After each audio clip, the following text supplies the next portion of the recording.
days since we said bye to the others in Nasha Town. Still no news about Rarer, though. Where could he have slunk off to? If only he was gone for good. But with all the trouble he stirred up before, there's no way we've seen the last of him. Hello! You must be the traveler in Paimon? Mr. Flint has been looking for you. Unfortunately, there's been a serious wild hunt attack over at the quarry. He thinks it's time to regroup and figure out a plan. The wild hunt? Oh, uh-oh! We better get over there, right away! Come on, let's go!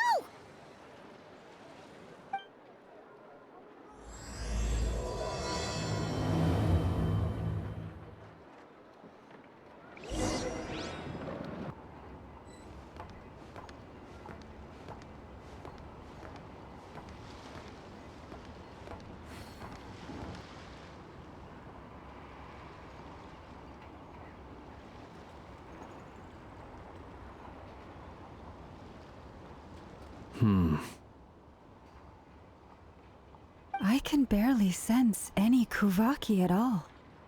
This whole area feels like a soulless husk.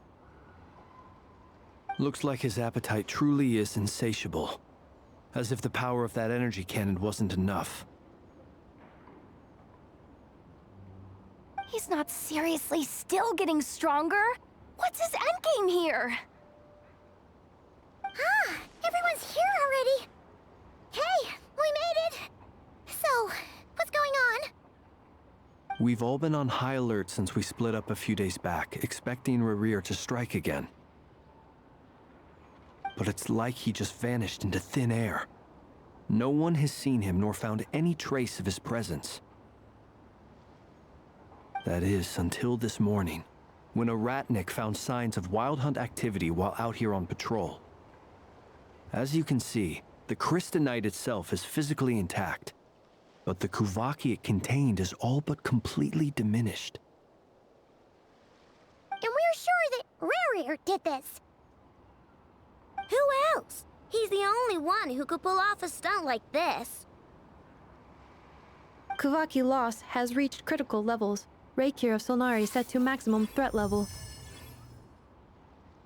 Warning, unless de-escalation measures are taken soon, he will pose a threat beyond our ability to contain. The consequences could be catastrophic. Traveler, do you remember when we encountered Rarir just after regaining his body? There wasn't a shred of sanity left. Nothing but madness and rage. Yeah, didn't he shout out a bunch of names? Then he started raving about how nothing in this world mattered to him. Oh, Paimon gets chills just thinking about it. Oh, but the thought that he's still out there, lurking somewhere and not cry, waiting for his chance to strike? Oh, even chillier. Last time we fought, we were already at a disadvantage. If he has such overwhelming strength, why would he suddenly go into hiding? Yeah, if I were him and I wanted more Kuvaki, I'd just take it by force. No point staying in the shadows. Unless something went wrong. His whole resurrection thing didn't exactly go smoothly.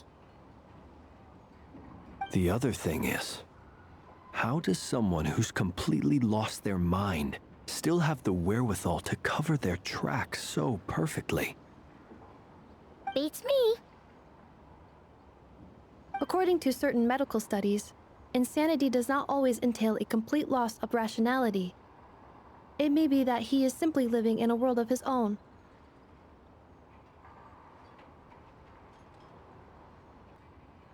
That actually sounds about right. He was ranting away to himself the whole time, like he had zero interest in talking to us. There are many unanswered questions here. He could be right under our noses, and we'd still be in the dark. Besides his name and title, we know little about him. Certainly nothing about his past, or what he might be hoping to achieve. Exactly. And we wouldn't even know where to begin looking. Even Boss hadn't heard of the Rahir of Solnari before all this. I'd be willing to bet that even if we gathered together every scrap of intel in Nodcry, we still wouldn't find more than, like, 3 useful facts about him. So, if we do nothing, he'll just keep getting stronger. But if we want to investigate him, we have no idea where to look. Last time we had Marionette and her big robo-buddy to help us, and we still barely held our ground. If we had to face him alone... Oh, Paimon's head hurts just thinking about it. What are we supposed to do against a threat this big? Well, I do have a little hunch about his next move. Given that he attacked the quarry, I'd say it's likely he'll target other places rich in Kuvaki. Somewhere like the Eye of Krati, or the Pillar of Embla. One thing's for sure. If we just sit back and let him keep absorbing Kuvaki, we really won't stand a chance against him. A perfectly reasonable hypothesis. However, it is worth noting that these 2 locations are quite far apart. To investigate them both, we'll need to split up. I agree, we should split up. Right now, Rarir's goal seems to be gathering Kuvaki, not fighting us directly. Once we're done, let's regroup on Hisi Island. Wait, why Hisi Island? If I recall correctly, your largest goddess statue was carved from Kuvaki-rich ore, was it not? That's right. Yes, it could well be a potential target of his. I should head back and start evacuating the pilgrims.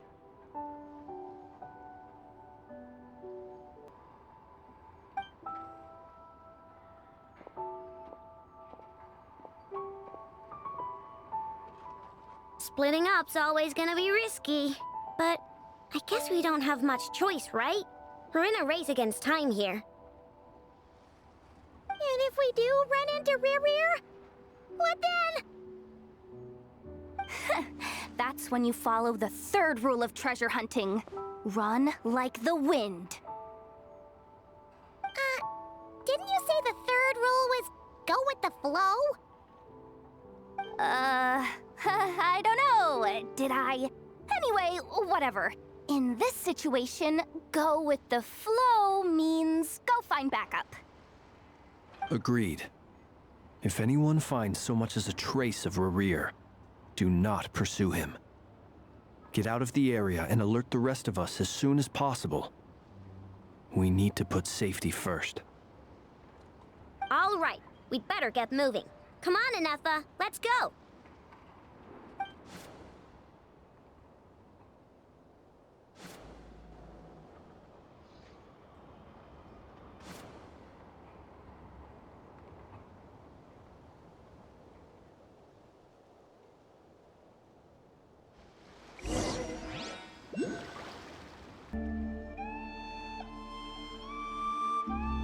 Any leads? Nope, diddly squat. No clues to where he might be hiding. It's like he's a ghost. It feels like we're sitting on a powder keg that could go off at any second. Oh, I hate this feeling. I'd rather face him head on than be left hanging like this. So, you guys didn't find anything either? Not loving the word either. How about you, Flint's? I questioned a few Ratniki and eventually narrowed my investigation down to one suspicious individual. But by the time I got to his place, he was already gone. Almost as if he knew someone was on to him. Either that or he's just extremely cautious and doesn't stay in one place for long. He's been biding his time for a while now. The question is, where or what is his next target? No idea.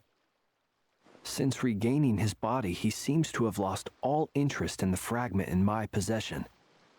If he did still want it, he's had plenty of chances to take it. All we can do now is hope that Ino and Anefa turn up some leads. Darn it, Rereer! If you've got the guts, come face me one-on-one! Wait, he's actually here? I didn't mean it! I swear! No, it's coming from Silver Moon Hall. The Lady Kutar might be in danger. Let's get over there, quick!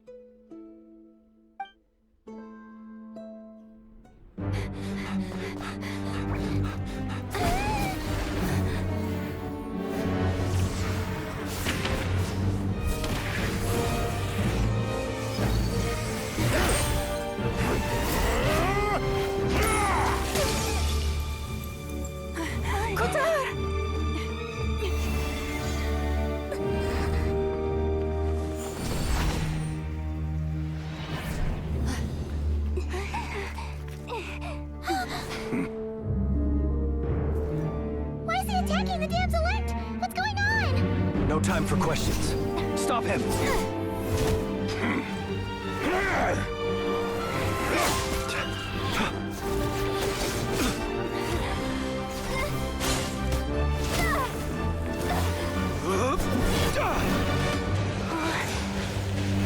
This is insane. Yehuda, get Kutar out of here! On it.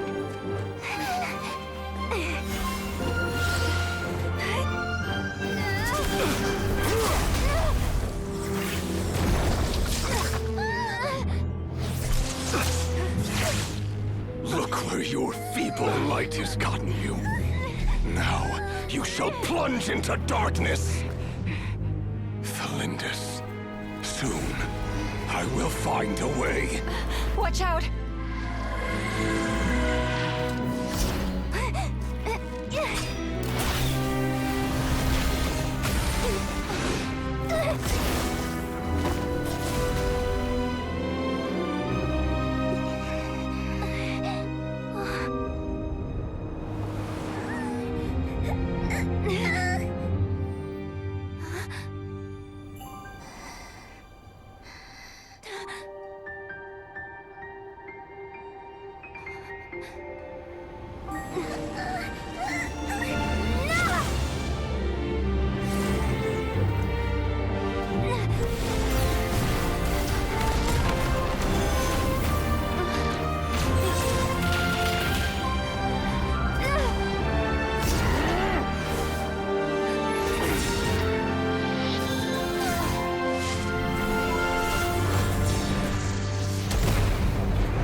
Barely made it out of there alive. What's that guy's deal? How'd he get so crazy strong? He's a threat to this entire nation. I doubt his strength could even be measured by conventional standards. I have a question. When me and Anefa showed up, we saw him chasing after this lady like he wanted her dead. What was that all about? We weren't there for the whole thing either. They were already duking it out by the time we arrived. Yeah, we didn't see how it all started. It all escalated so quickly, we had no choice but to step in. Kutar, can you shed any light on the situation? Kutar. Cross-checking database. I see. So you're the one that the Frost Moon Scions refer to as the Moon Goddess?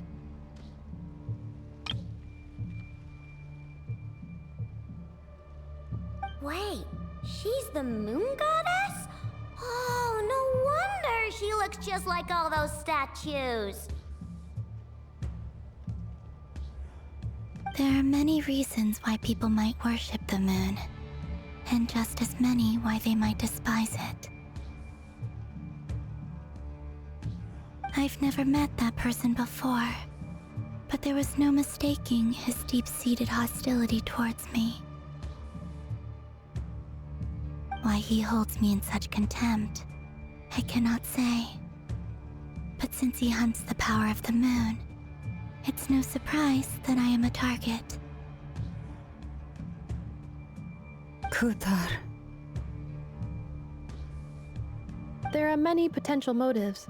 For instance, you help the traveler escape his grasp. This could be his way of taking revenge. It is also possible that he covets the Kuvaki inside you and seeks to take it for his own. The list goes on. But right now, devising a counter-strategy should be our #1 priority. The likelihood of this location being discovered is close to 100%. A counter-strategy? We don't stand a chance against an enemy like this. Surely our only option is to run. He's not gonna chase us to the end of the world, right? So as long as we can sneak out of Nodcry undetected. No, I can't say that. Come on, Yehoda. This is serious stuff. You can't suggest we all just chicken out. Running is our only option. Huh? You seem surprised, but what other choice do we have? We are facing an enemy we cannot possibly defeat in battle. Well, I mean, yeah, but still. It's not too late. I can distract him, so you have plenty of time to make your escape. Wait, what? You're gonna act as bait? Doesn't that make sense? I'm the one he's after. There's no need for you to risk your necks on my behalf. A coyote doesn't stop for bypassers while it's howling at the moon.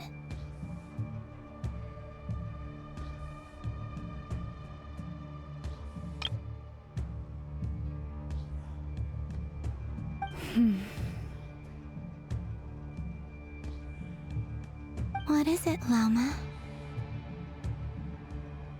The Frost Moon Scions have already grown accustomed to life without their goddess. My presence here is no longer essential, and this is not my home, so you needn't ask me to stay. We can't just roll over and let him get away with this. That's not our style. Yeah, we can't just call it quits after everything we've been through together. Besides, she'd pretty much saved my life back there. If I just ditched her now, I'd never forgive myself. We can't overlook that you have saved our lives multiple times now. To talk of returning the favor would be a little crass for my liking. But suffice to say that we are friends, and friends look out for one another. Rira's true objective remains unclear. Even if we were to sacrifice Miss Kutar, there's no guarantee he would stop. But... Kutar, I know why you left the Frost Moon Scions so long ago. It was because people started treating prayer as a form of trade. They would make self-centered wishes, force you to accept meaningless offerings in return, and then expect you to perform miracles for them, as if that were their entitlement. If it were me, I might have walked away too. But I believe that time can change everything, and that sometimes it takes losing something precious to appreciate its true worth. After much reflection, I've realized that this was never about whether the Frost Moon Scions need you. Any relationship based on need is purely transactional. What I truly hope is that you'll choose to stay, not out of obligation, but as part of our family. You were born here, and now you've returned. Who knows? Perhaps it was the moonlight that guided you home.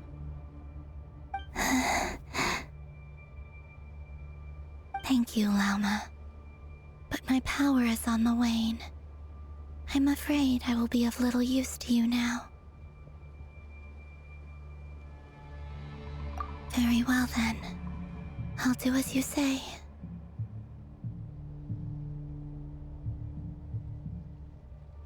Both times you saved us, we were transported across great distances in an instant. Is that one of your powers as the Moon Goddess?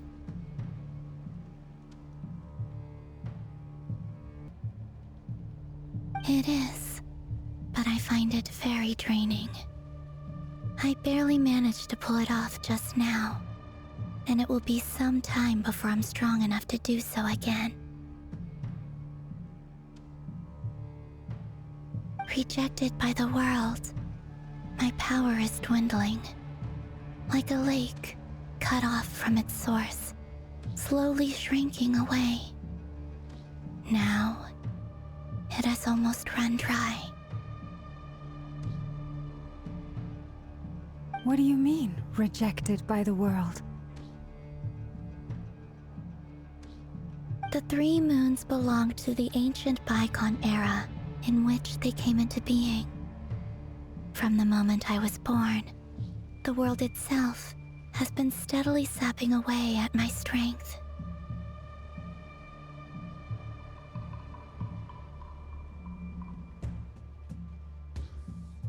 The 3 moons are not one and the same. As the goddess of the Frost Moon, I cannot wield the powers of the other 2.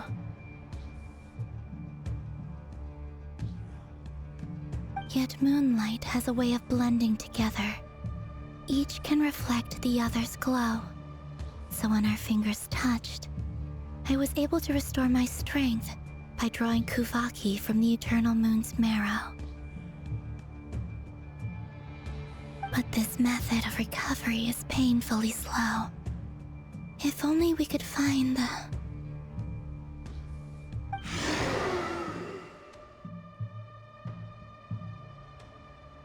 It's the Wild Hunt!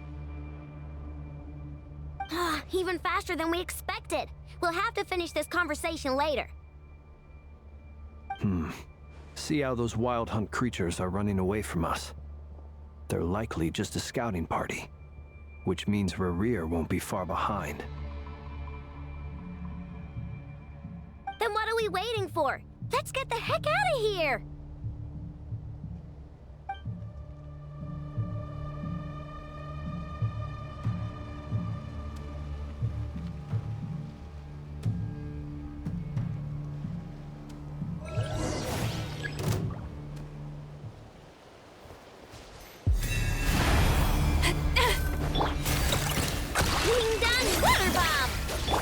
Preparing for dust-up.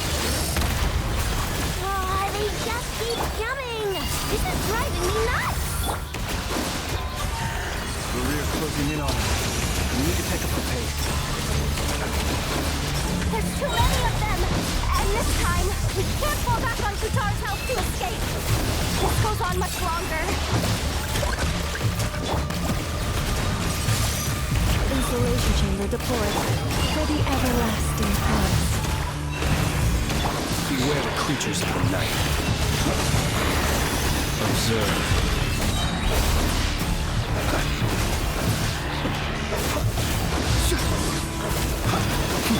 With one heart, we pray. Look! The rainbow! Ultimatum protocol. Lunar sequence initiated. The long sleep beckons. Close your eyes. For the everlasting forest, leave this place. Flash attack! Goodbye! Annihilation mode. Beware the creatures of the night. Be silent.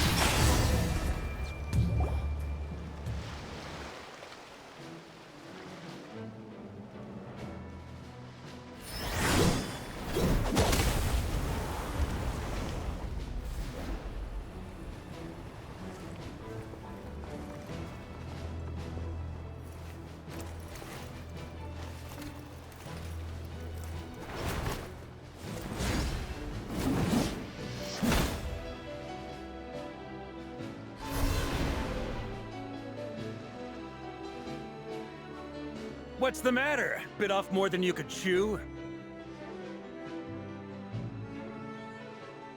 Who are you? Uncle Varka! You're back from Amsvartnir? Whoa!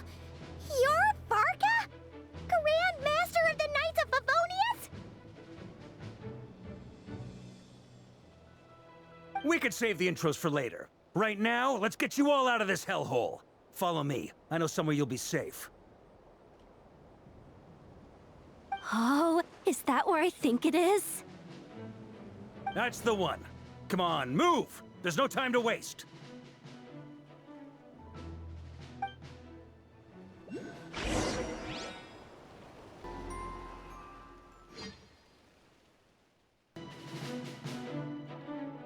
Wow! Where are we?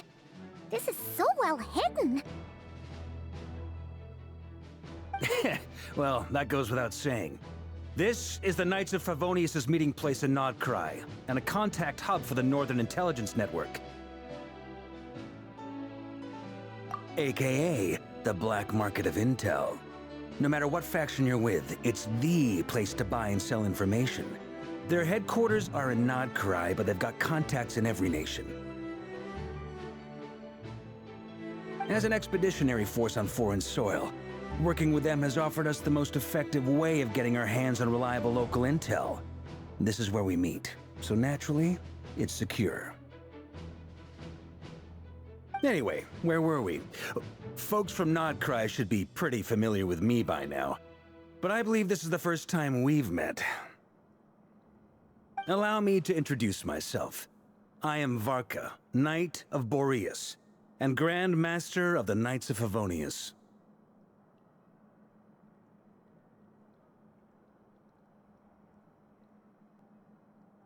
We've heard all about you. This meeting's been a long time coming. You look way younger than Paimon expected. But you definitely have that Grand Master vibe. Well, I'm no spring chicken. Just not showing my age yet.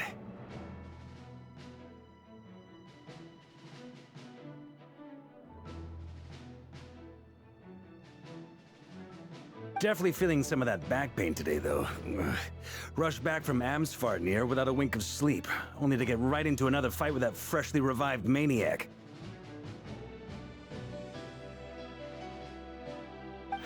Another?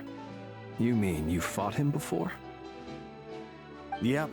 He wasn't nearly as strong back then, but he was still a formidable foe. I brought some of the knights along to give him a little surprise, but he saw us coming from a mile off. My squad took heavy injuries, and I barely made it out alive myself. We knew it might have been our last chance, so we staked everything on it. But still, it wasn't enough to stop him. I tried tracking him down afterwards, but he didn't leave a trace. Even in his unhinged mental state, he's as cautious as any trained operative. So, I decided to come find you. And as luck would have it, turned up to find you being ambushed by the Wild Hunt. The rest, you already know.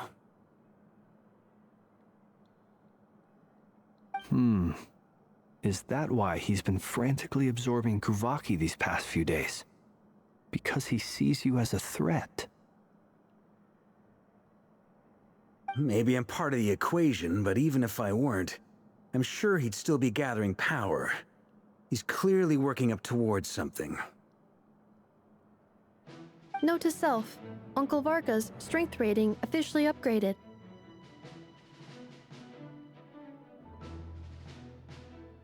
Guess it's my turn to ask questions now. So, what exactly has been happening in Nodcry? Why is the Wild Hunt returned in humanoid form? And why is it after you? That's a long story, but I'll try to make it quick.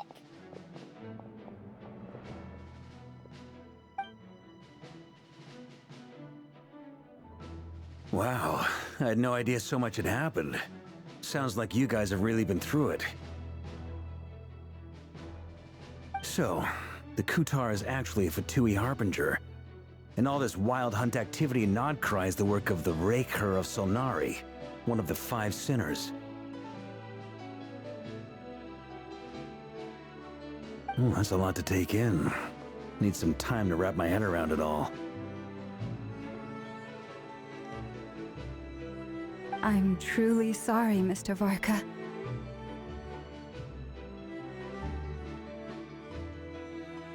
You stood with us against the Wild Hunt, and did everything you could to stop it from escalating into a full-blown catastrophe.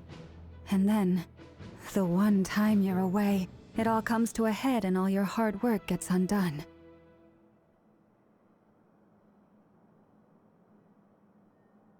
You've got nothing to apologize for, Miss Moonchanter. You can plan 100 steps ahead and still slip up. That's just life. No one knows what tomorrow holds. You can't predict which way the wind will blow next. And, to be perfectly honest, I can't say I'm surprised. For all the times we've defeated the Wild Hunt in the past, we've never been able to completely wipe it out. Turns out, we were just delaying the inevitable. But now that a new variable has come into play, fate may well take a different course. A new variable? You mean us? Who else? And in a strange way, I think his resurgence might not be an entirely bad thing. The Wild Hunt is like an unrelenting force of nature, but Rerir is an individual with an agenda. He's gotta have a weak spot somewhere. That said, while Aino was explaining everything just now, some of the points that Mr. Flint's added caught my attention. You mean about our mystery ally? That's right. From what you've said, not only did they lead you straight to some key files, they also shielded Hisi Island from a lethal Kuvaki blast. I don't know who or what could pull something like that off. Heck, even Miss Columbina doesn't have a clue. I hadn't heard the story about those files. Would you mind repeating their titles for me? Wild Hunt Phenomena Log, a Nodcryan Ratnik's Field Journal, and Kuvaki Survey Log. Oh. No. Still doesn't ring a bell. Another dead end. Guess all we can do now is hope that our mystery ally keeps showing up when we most need them. Still, it's safest to assume they won't be intervening again. From here on out, we'll have to resolve this crisis by ourselves. Your intel also explains something else I've been wondering about. The reason I led my team to Amsfarnir was because we'd had reports about a possible source of the Wild Hunt showing up there. But once we looked into it, it turned out to be a red herring. I don't know who was behind it, but clearly, it served its purpose. I doubt it's by chance that he happened to make his comeback while my attention was diverted. And from everything you told me, it sounds like his scheming began well before his return. So maybe luring me away was all a part of his plan. But is it even possible that he orchestrated all of this by himself? The Moon Maiden and the Raker of Solnari. Nodcry of all places. The way everything is unfolding, it can't be a coincidence. So, what do we do now? Got any ideas? Right now, we've got at least 3 things to consider. Let's go through them one by one. First, we need to figure out how to take down Rerir. If we can't beat him in a straight-up fight, the rest won't even matter.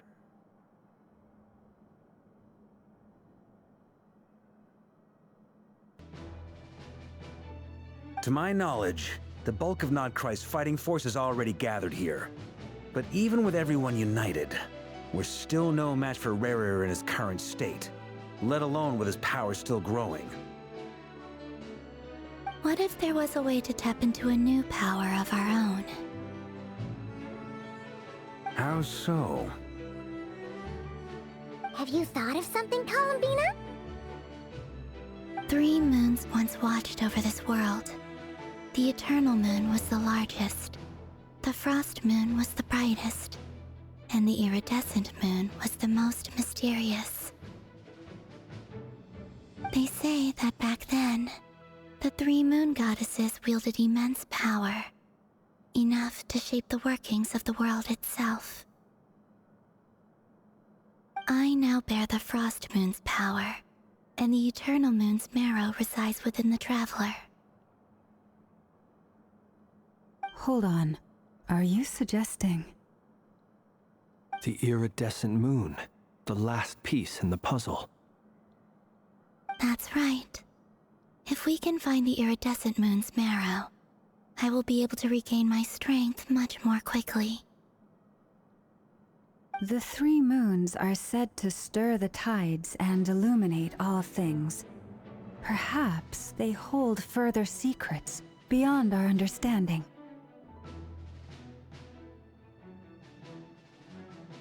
According to my analysis, the solution is feasible.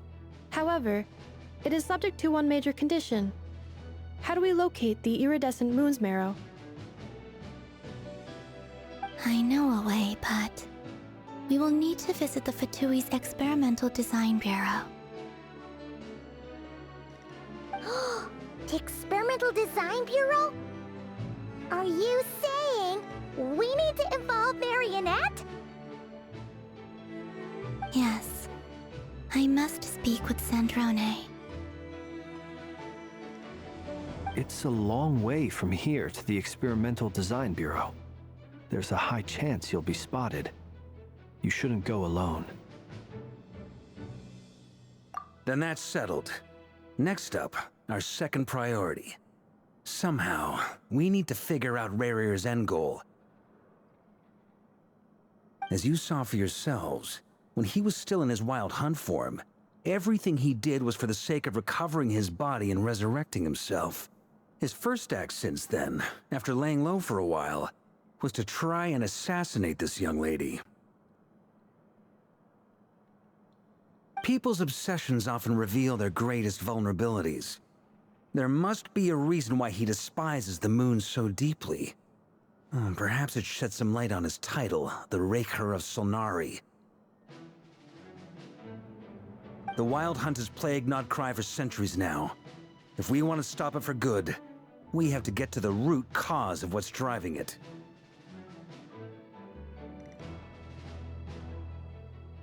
It's true. We still know very little about him. If Kutar hadn't given us that lead, we wouldn't even know his name. But where would we even start? I doubt even the Intel Queen of Nodcry has a clue, and she has info coming out of her ears. Oh? That's a rather hasty conclusion for someone who's so painstakingly meticulous when it comes to dealing with machines.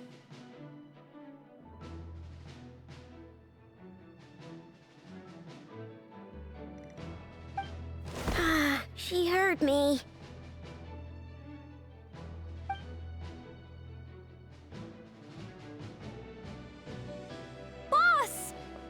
you doing here? I'm now asking myself the same question. I received a letter from a humble knight of Favonius, requesting a meeting to discuss a major business deal. But it looks like this humble knight had something else in mind.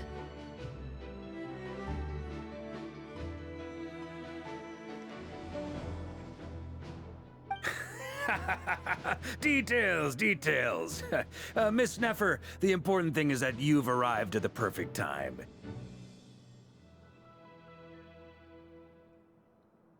Since his failed ambush, I've been racking my brains trying to come up with a plan to fight Rerir.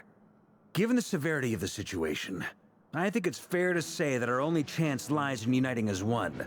And I'm talking all the factions in Notcry. We can't do this without the Curatorium, but I knew it'd be a tough job to win you over. So, I took the liberty of reaching out for a little chat.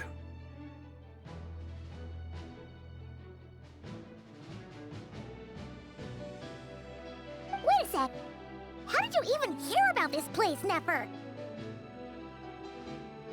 Didn't you say this is meant to be the Knights of Favonius' meeting spot? And a contact hub for the Northern Intelligence Network? And isn't it supposed to be super hidden? You really think he could have gotten settled in Notcry without my help? Besides, I'm the one running this gig. Of course I know where the meeting place is. Allow me to introduce the current head of the Northern Intelligence Network. If it's intel you're after, she's your woman. Pretty much seen and heard it all.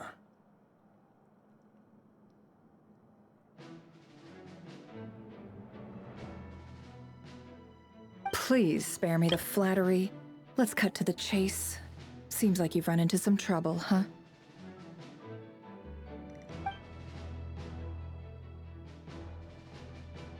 Well, this certainly qualifies as an unforeseen crisis. On behalf of the Curatorium of Secrets, I wish you all the best of luck.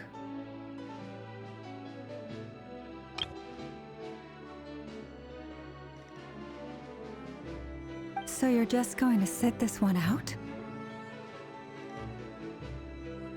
Why should I get involved? What could possibly be in it for me?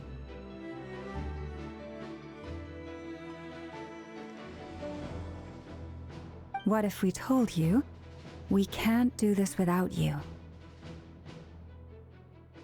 Oh? Then I'd say, you'd better make it worth my while. I don't work for free. I can't put a price on something like this. It's just not in my nature. But then again, you and I have always been polar opposites in this regard. So I can't exactly say I didn't see this coming. If you insist on compensation, I will pay you. Consider this a formal commission. Sound fair? You just don't give up, do you? Too bad.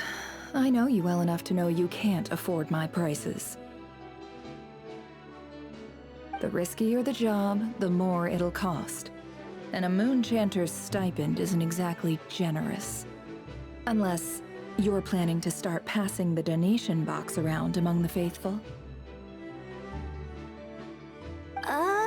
Boss, just a thought. If they come up short, maybe you can take the difference out of my next few paychecks. Things got really dangerous during the fight with Rerir. If this girl hadn't saved me, I'd be ley line fodder by now. I'd be gone for good, boss. If there's any way we can make this work, I'd really like to help her. Please? I'm begging you.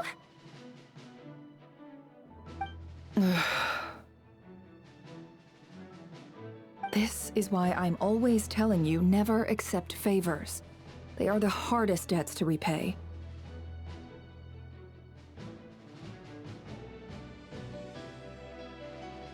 You have to be careful who you get involved with, or you invite all kinds of misfortune.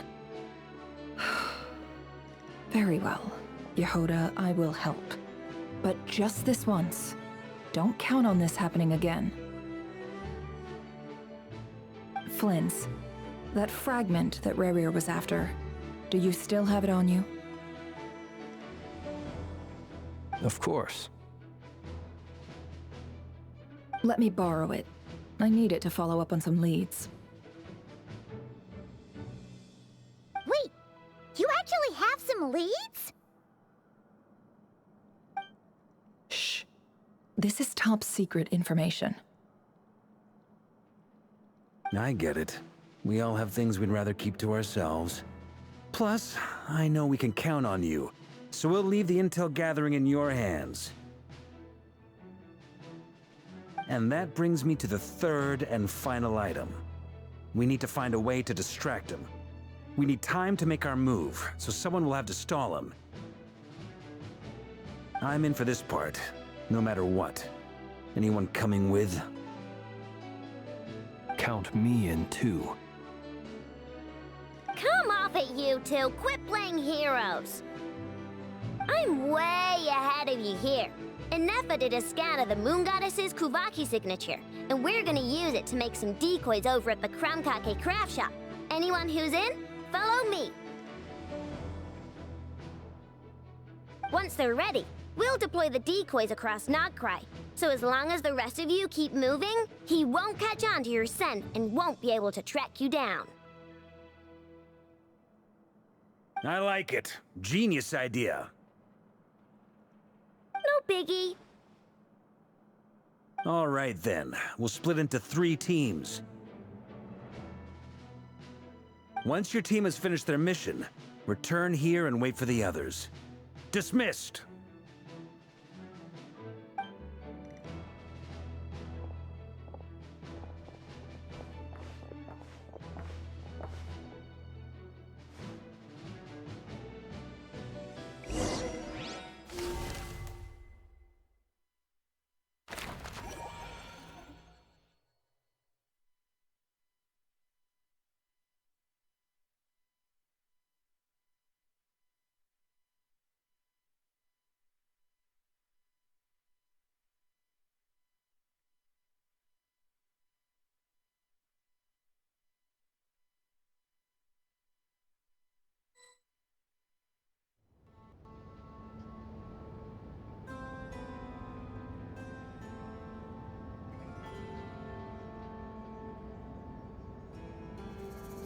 Lady Damselette.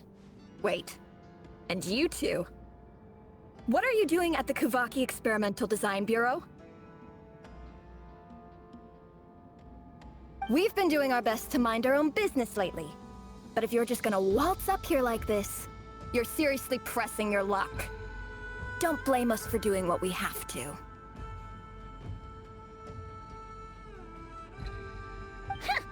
You really think that's gonna scare us off? We're not looking for any trouble. I just want to see Zandrone. Do I need to remind you that you're still a wanted fugitive for deserting us?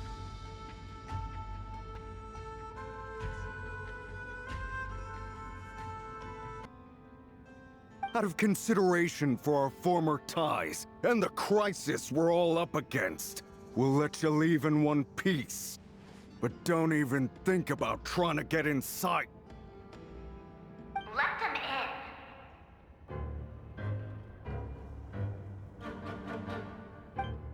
But... Are you going to make me repeat that? No, my lady. Zandrone seems to be in a good mood. Must be maintenance day.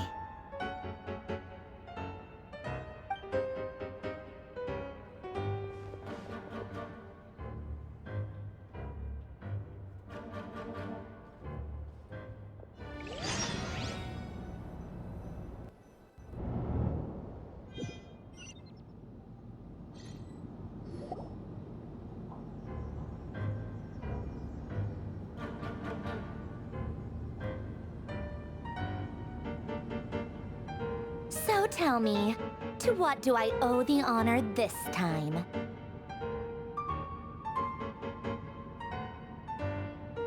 actually, before you answer that. Just so we're clear, we're not colleagues anymore, Columbina. I don't owe you anything.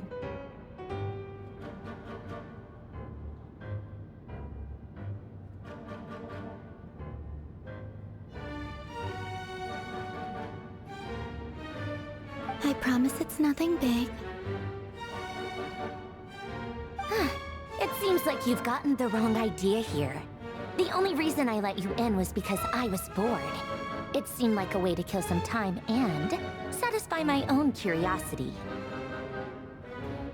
Whatever miscalculations I may or may not have made in the past, I haven't lost the plot enough to even consider sticking my neck out for your sakes.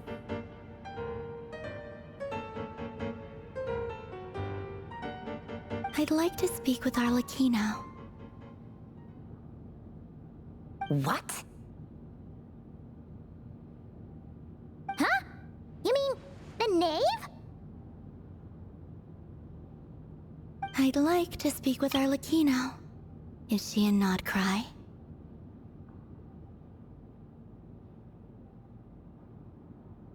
No, she's not. Once the work on this facility was completed, she went back with the Rooster and Regrator. The only ones in Nodcry are me and... What is it you need to speak to her about anyway? Rerir is hunting me. If I'm going to face him, I must first retrieve the lost moon.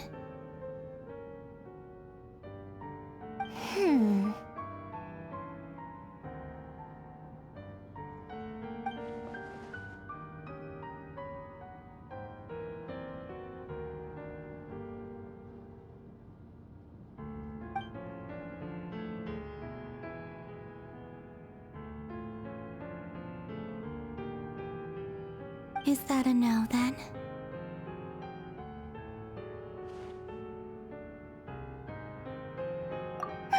As if I need reminding. I was this close to settling things with him before someone decided to whisk me away to their weird little garden.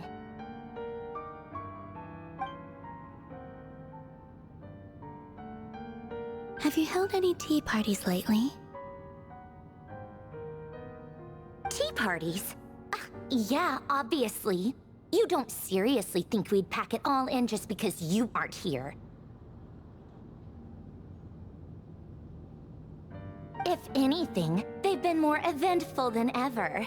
Just me, Arlecchino, and a bunch of insolent, insensitive guests who won't stop asking where you've gone. Oh, they've been a real joy.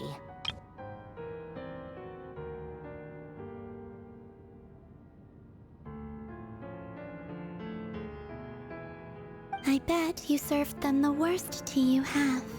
Just like you used to do to me when I upset you.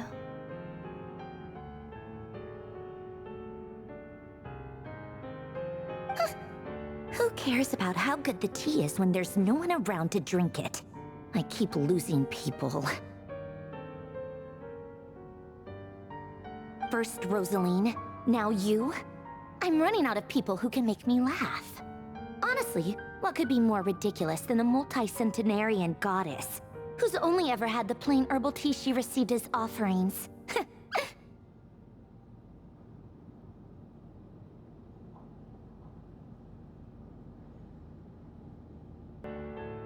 You'd always brew a different type of tea for me each time. Was it really just to see how I'd react?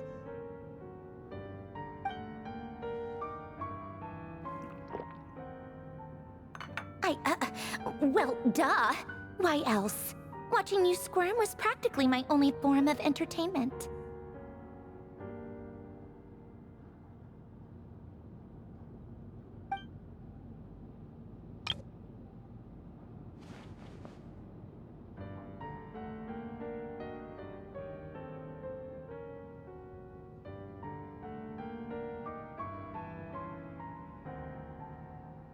Oh, yeah. And Capitano sometimes used to bring Tartaglia around, too. But I guess we won't be seeing him again.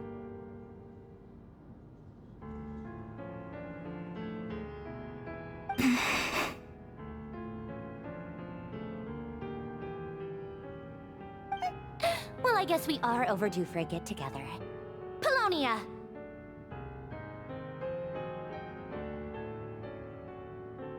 Have Fevronia pass a message to Arlecchino for me. It's time for tea.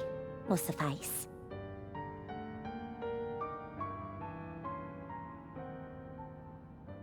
Pass along a message for me, too, if you would.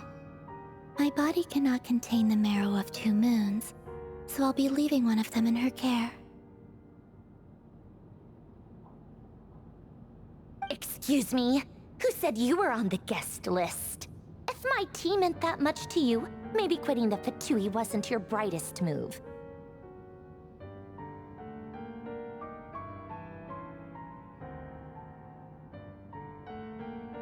Back when you were under the Tsaritsa's protection, no one would have dared come at you so openly.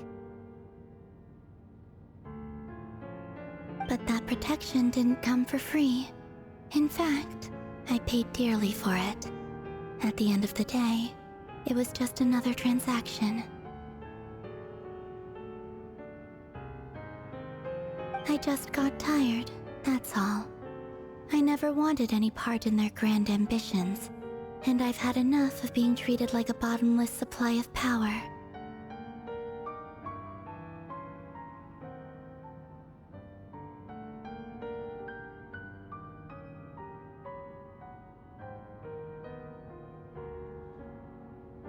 It brings back memories from the old days, when I was still worshipped as the moon goddess.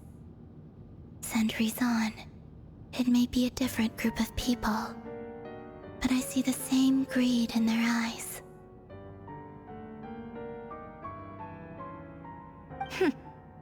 I figured you'd leave eventually. You didn't have as much of a reason to stay as I do. The Tsaritsa gave you shelter and protection, but that was it. Nothing more, nothing less. Meanwhile, the Fatui demanded everything from you in return, until it was more than you could bear.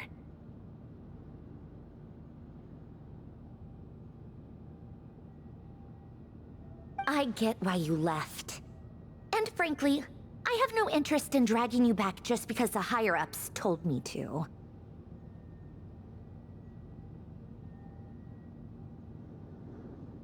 But if you keep hanging around with this riffraff, the next time we cross paths, we might be enemies for real.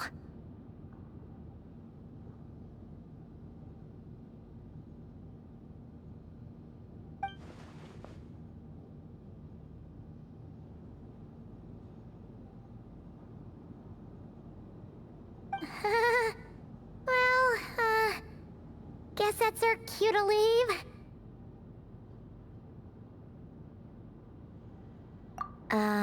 That might be your plan, but it sounds like someone else wants you to stay a little longer. Huh? What do you mean? Listen.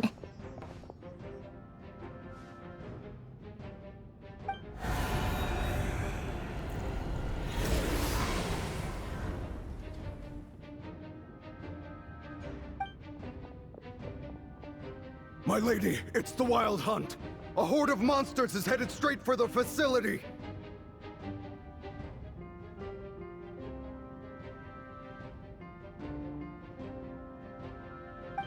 Another uninvited guest trying to crash my tea party. Clear the area! I'll handle this.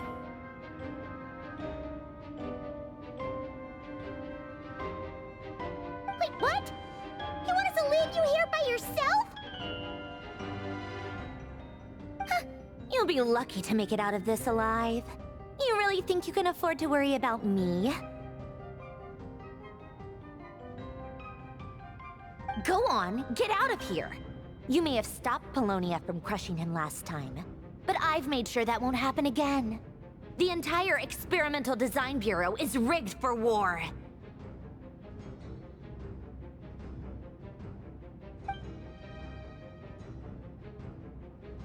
Stay and watch if you want, but it'll be at your own risk. You're not flagged as friendlies in the weapons system. Don't tell me what to do! Look, if you're leaving, make it quick. Or you'll just get in my way. There's a secret passage on the second floor. It'll take you right to the plains out back.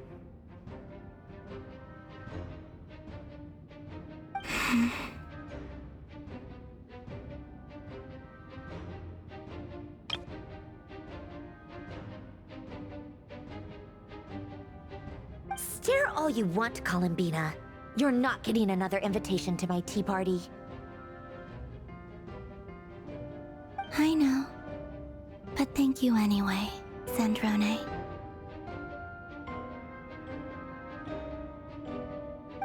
This is exactly why you shouldn't hang around with those people.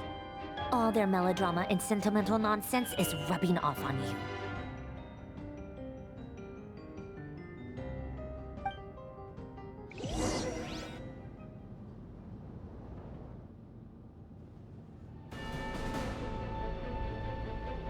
Come on then, Mr. Ray here.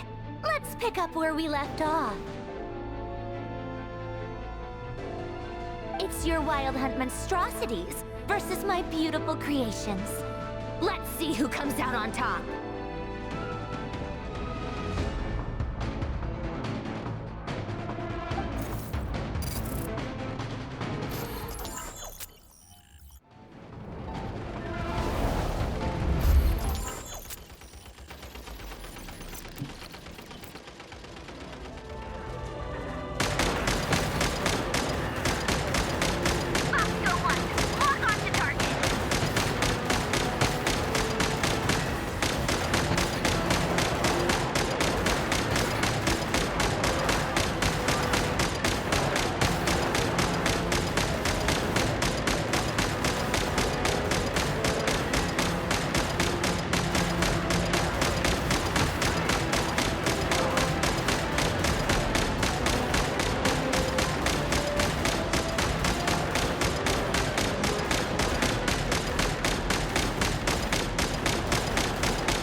be the Ranger himself.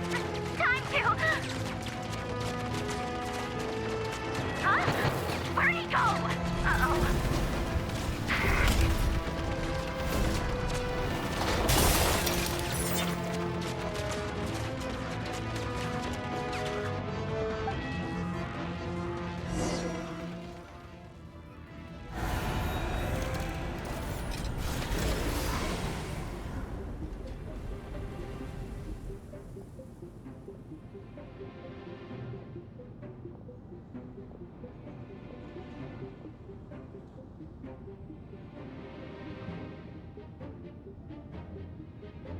Polonia, get him!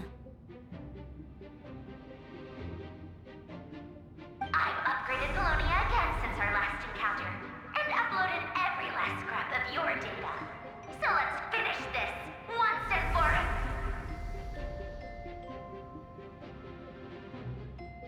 all. She's not here. Where did she go?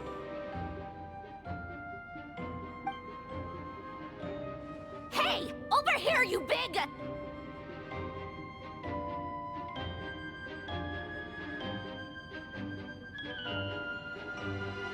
Cursed moon. Go. Keep searching. She cannot have gotten far.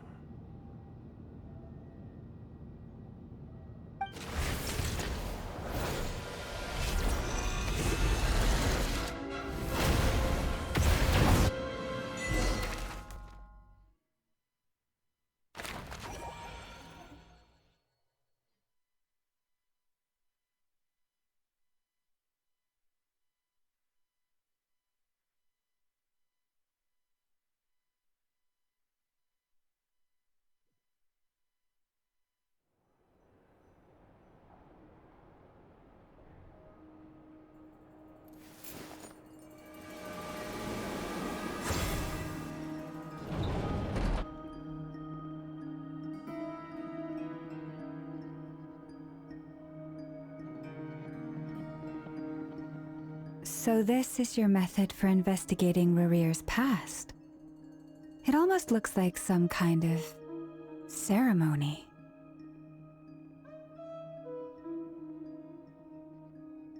Good deduction. But it's quite a different affair from what you're used to with the Frost Moon Scions. Whoa! First time I've ever been in here. Boss always said it was off limits, so I pictured some kind of creepy dungeon. But it's actually kinda nice. Oh, I guess this must be Sumero decor? That's where Boss is from. And that nice shopkeeper who sold me my treasure compass. I'm not sure exactly what you've got planned, but it looks like you're all set. When do we begin?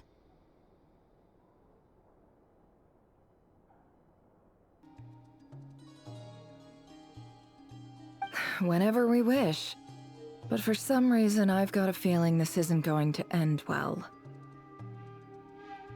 I've never faced Rarir myself, but from what you've told me, his power is beyond anything I could imagine. I, on the other hand, am just an ordinary businesswoman. Our paths should never have crossed, yet here I am, forced to make an enemy of him. If you ask me, you're about as far from ordinary as it gets. So what are you saying? You're getting cold feet? Once I take a job, there's no backing out.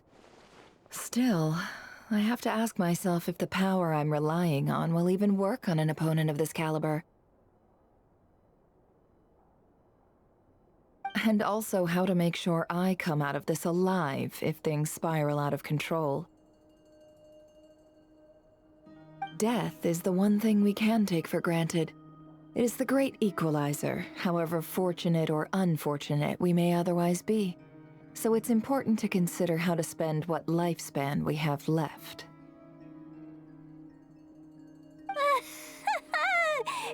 on, boss. Lighten up. Quit talking about death. It's bad luck. For once, I agree with you. When you're up against a foe like Rerir, there's no such thing as being too prepared. Is there anything I can do to help?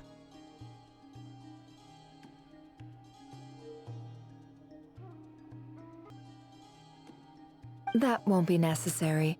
I've already made up my mind. Time to cash in a precious favor I've been saving for a rainy day. Yehoda, I need you to find someone for me. The sooner the better. Find who? That shady merchant who sold you an overpriced treasure compass the other day. Come on, boss. You're pulling my leg again. In what way is she shady? She showed up when I was completely lost and sold me a neat little gadget that was exactly what I needed. Trust me, she's a good person.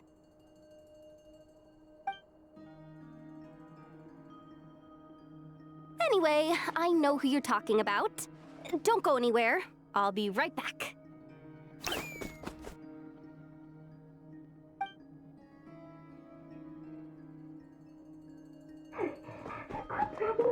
I genuinely can't run any further.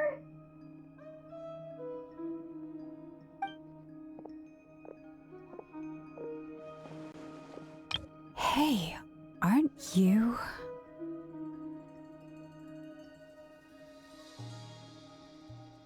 What is it? What's the big rush? You dragged me out of a dream where I was literally swimming in Mora. I'm charging double my usual attendance fee.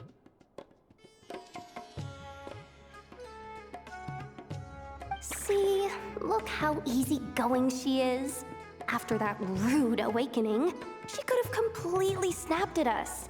But instead, she kept it together and just asked for an extra fee. Dori Sangama Bay? I never would have pictured you two doing business together. If you want to make it big and not cry, it's all about connections. Lady Nefer just so happens to have a lot of intel that interests me. And she also did me a big favor in the past. It was back when I first arrived in Notcry. My trusty assistant, the genie in my lamp, had an adverse reaction to the Kuvaki and fainted. And wouldn't you know it, that's when I suddenly find myself in a life-or-death situation. Good thing my compatriot was there to swoop in and save the day. I've been giving her a 30% discount off all of my goods ever since. Now, so that no one here feels left out, I'm willing to extend a 20% discount to fellow friends of Boss Nefer. Plus, any other friends you send my way will enjoy 10% off. What can I say? The great Lord Sangama Bay is nothing if not generous. So, let me guess. You've run into some trouble? I've got everything you could possibly need, and the more you buy, the more you'll save. You guessed correctly. What have you got in the way of survival gear? The one type of gear I've never been short on. What are you looking for? A jetpack fresh from the Academia's labs? An ancient suit of armor dredged up from the bottom of the sea? At the very least, I need to know what kind of opponent you're dealing with here. If even you're worried about staying alive, it must be pretty serious. What if I told you it's someone with the power to bring a nation to its knees? Is that so? Then we really are talking top-shelf treasures. I don't have anything like that in stock right now. I'll have to ask my supplier. Your supplier? A powerful woman, make no mistake. I can't reveal her identity, but luckily for you, I hear she's planning to visit Notcry in the near future.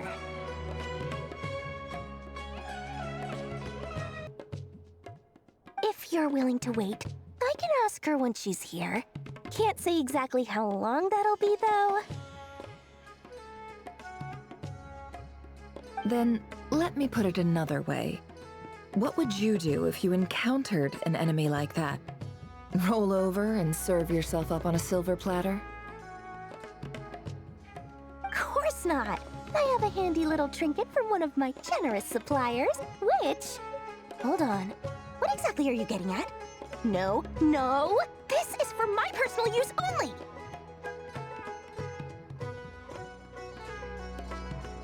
Let's just say I'm borrowing it, all right? Just for insurance purposes. You'll get it back later. Favors are the worst kind of debt to owe, and now you've got a chance to repay one. A win-win situation, don't you think?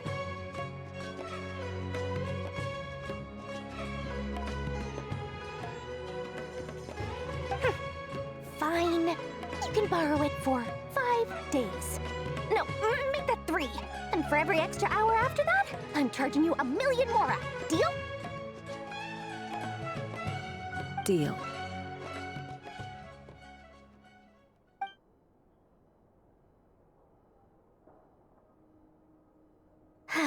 What a way to start the day. Now, was there anything else you wanted? Or can I go back to bed now?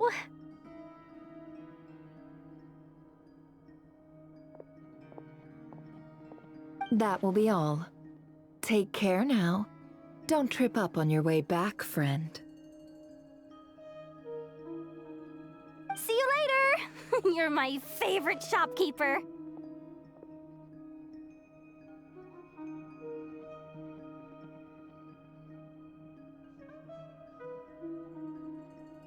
Excellent. Everything is well and truly ready. The ceremony can now begin.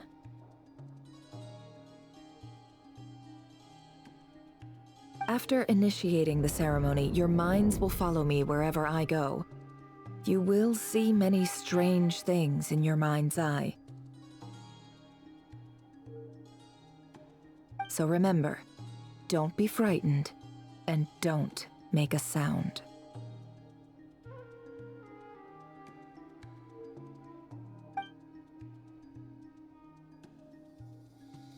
Now then, let us peer into the Raker of Solnari's past.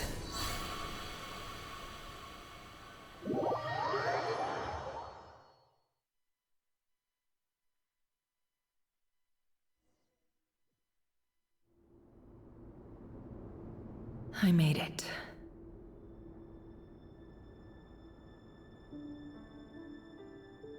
I don't recognize this style of architecture. Must be Conrian. Simple furnishings, table and chairs. It's a more ordinary house than I might have expected. Looks like the fearsome Raker of Solnari came from surprisingly humble beginnings.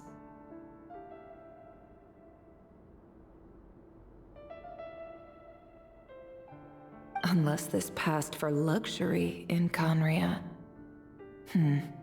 Unlikely. It was said to be a very prosperous nation in its heyday.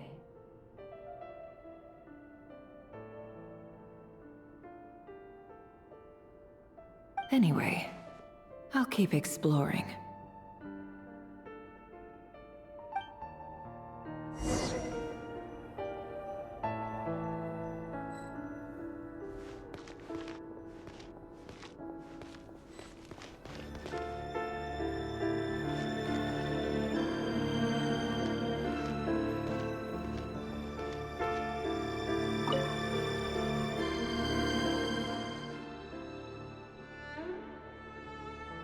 Hi, River.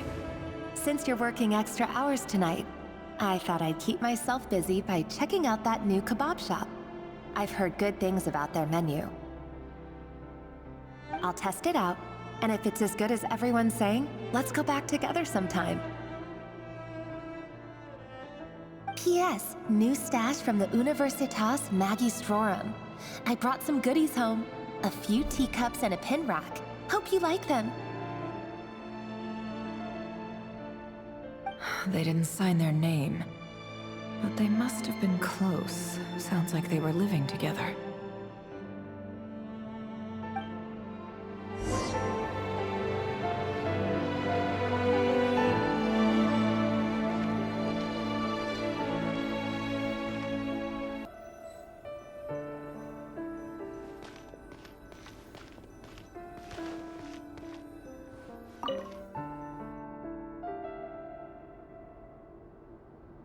I went over to Joseph's for drinks today. They have a fine collection, but I went alone. Felindis was tied up with something and couldn't make it.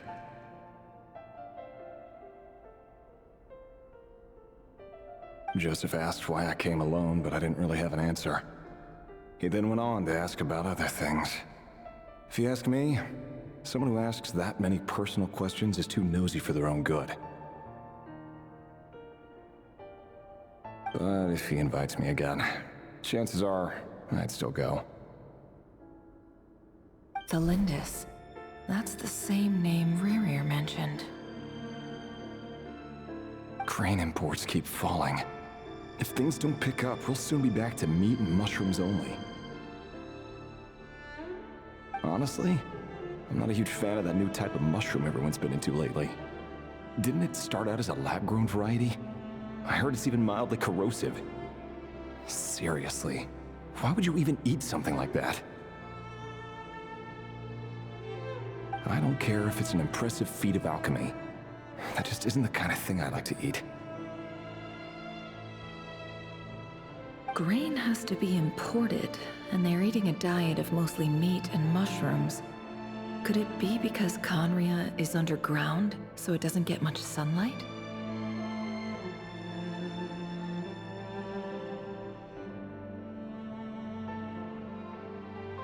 That would explain why they use so much stone in their buildings.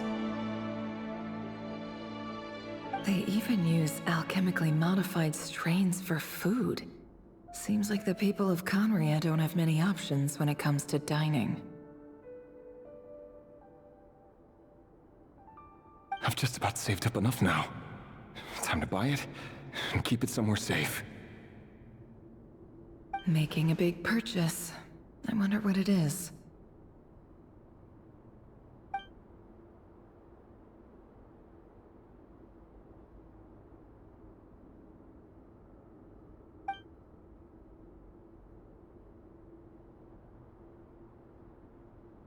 He really is a professional. No wonder he's so good at covering his tracks.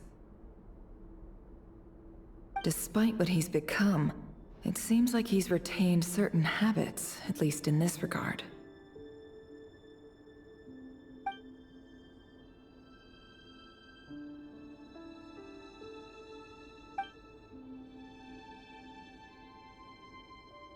Did Rerir rip it out himself?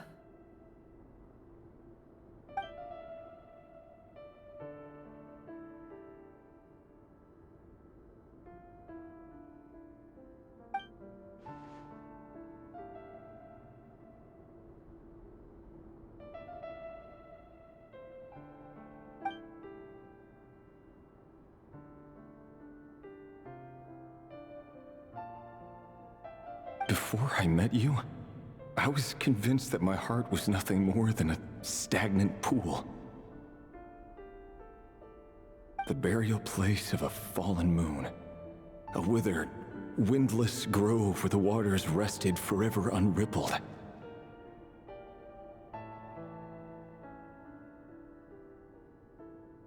It was you who helped me see that my heart hadn't entirely withered away.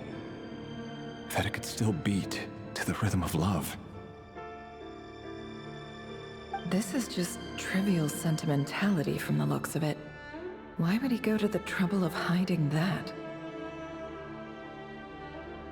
The burial place of a fallen moon.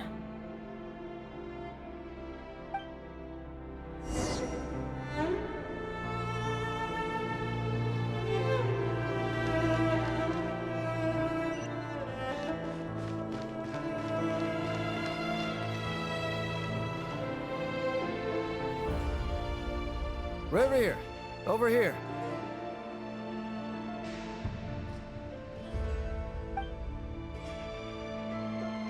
Dane! Oh, and, Vedalfin here? What a surprise to see you here, sir.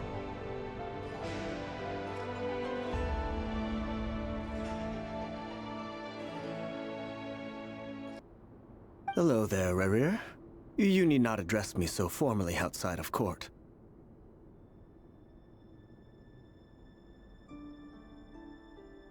He doesn't get that much free time, so I invited him over for a drink. Even the court prophet deserves a break every now and then, right?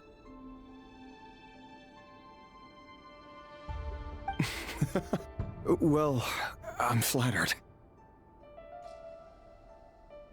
So, what are we discussing today?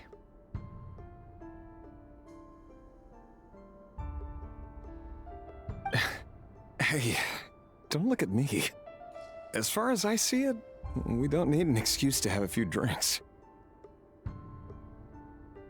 Come on, don't give us that.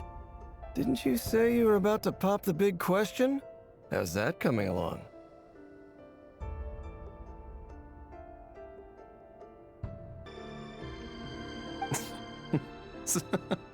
Who'd have thought the great Twilight Sword was an even greater gossip? I just didn't expect you to be the first one to settle down and get married, that's all.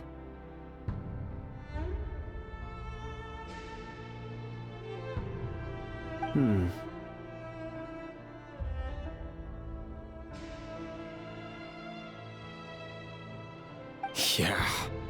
If you told me that a few years ago, I wouldn't have believed you either.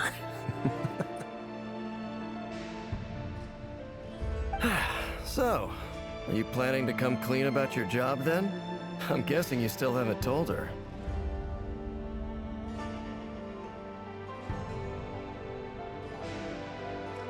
Sure, I'll have to tell her at some point.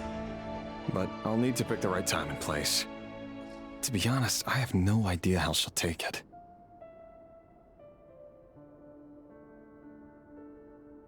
Come on, stop being such a pessimist. For all you know, she could be thrilled. I bet she'll be much more impressed by your actual job than the one she thinks you're doing now.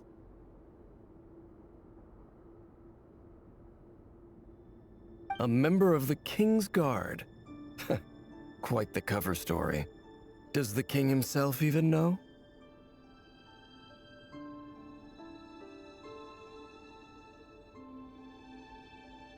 Of course he does. Anyway, enough about me. How have you been? Me? Same old, same old. Nothing much to... Huh? What's up, Fed? It's nothing.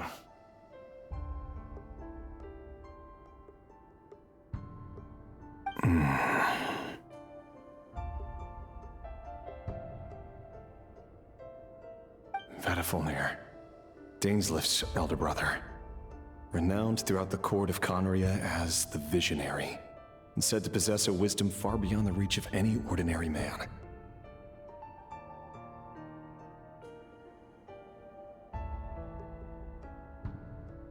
And yet, despite the gulf between us, he seems to have something to say about me.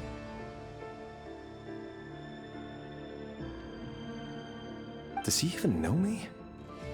Does he see me as a friend of his brother, or just another of the Vinster King's blades?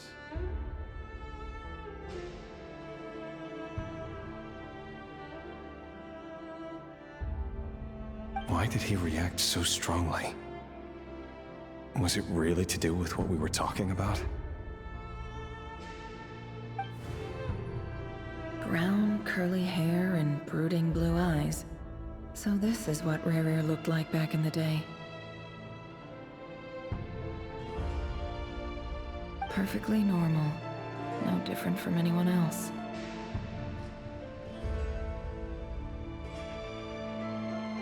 As frightening as this monster is in the present, there's something even more unsettling about seeing the human he used to be.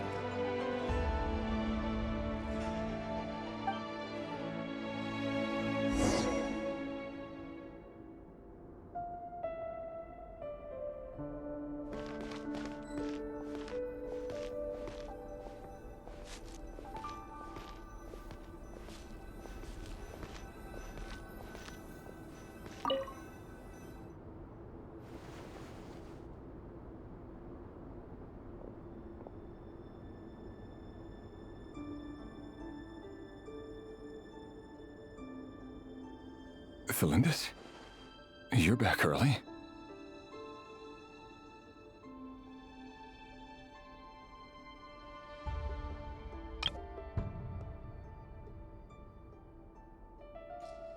Our equipment's being serviced today, so I got off earlier than usual.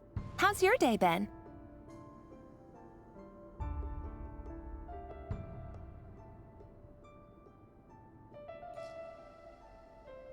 Aw, why the long face? Is something the matter? Has your boss been giving you a hard time again?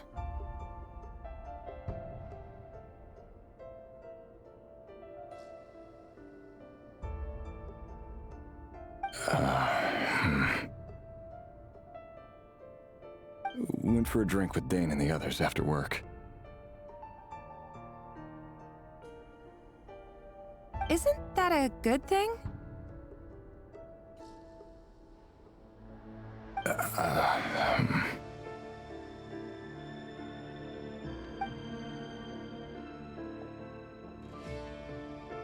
Vedifnir showed up today, too.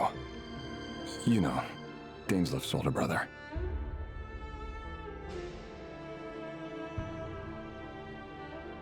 Ah, Mr. Vedifnir. Yes, I've heard of him. They say that everything he says ends up coming true.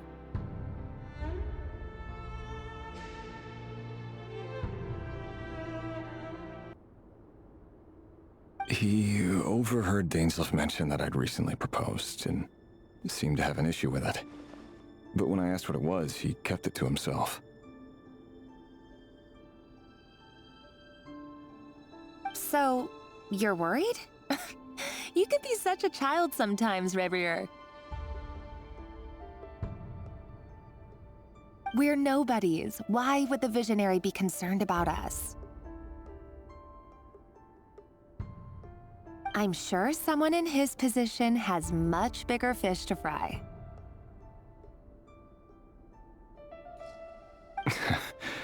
Maybe you're right.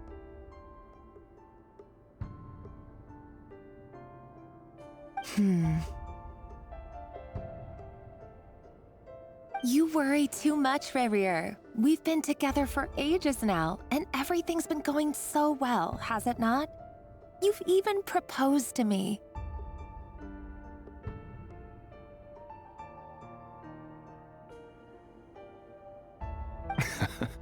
So, you do remember. Tell me then. What's your answer?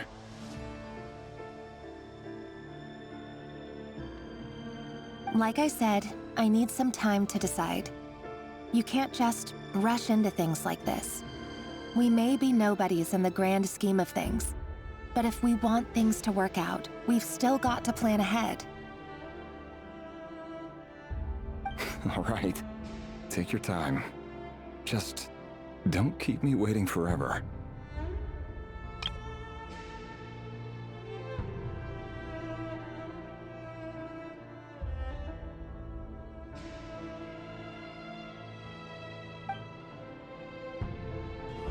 Nobodies. Sounds about right. In the eyes of people like Vedifnir and Daneslif, what do we matter? Can someone whose gaze is so fixed on a far-flung future even see the present clearly? Besides, the dynasty's fate rests with the king and his inner circle. Whatever I do, it won't make much difference. Meanwhile, every idea they come up with and every decision they make, it affects everything.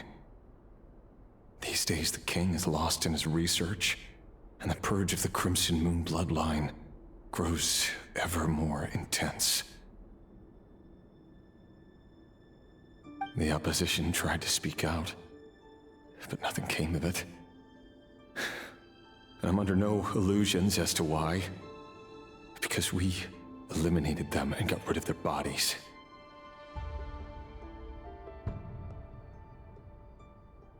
A man can have 1,000 reasons to carry a sword, but there are few good excuses to use it. Yet the king has never even considered a gentler approach, and he never will.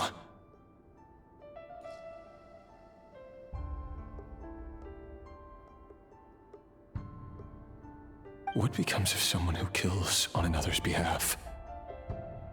Can he ever find true peace?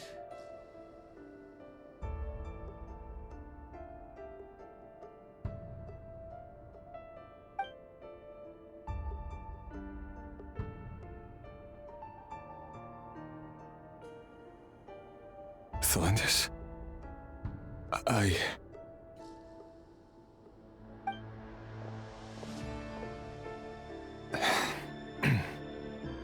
It's nothing. You were right. Fate has never smiled upon nobodies like us. But by the same token, it's unlikely to bear a grudge against us either. There's no reason we can't keep living happily together, cherishing the simple joys of each day as they come. See? You just need to stay positive, Revere.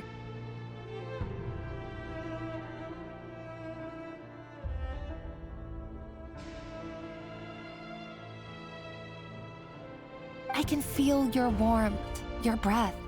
You're right there, right by my side.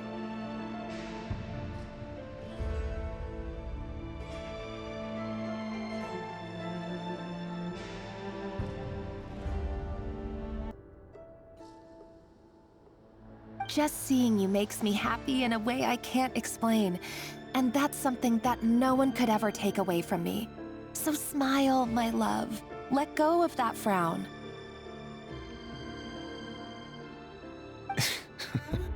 You're right, Thalendis. I've just been overthinking things.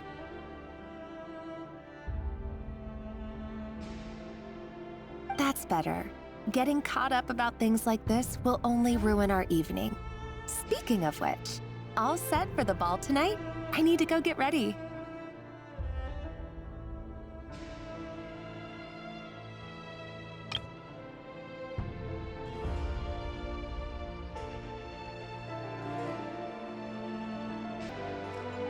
You go ahead. I just have a few things to take care of, then I'll come join you. Even busier than the big shots, huh?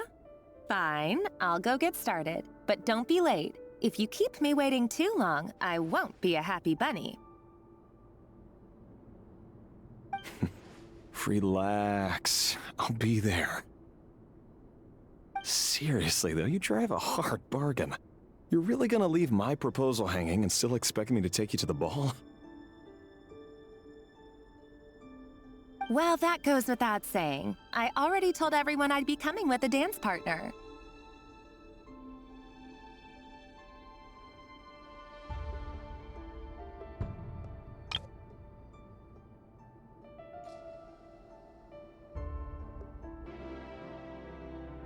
Besides, they're two completely different things.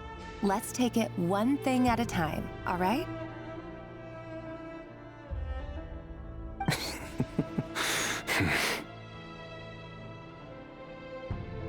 All right. White outfit it is.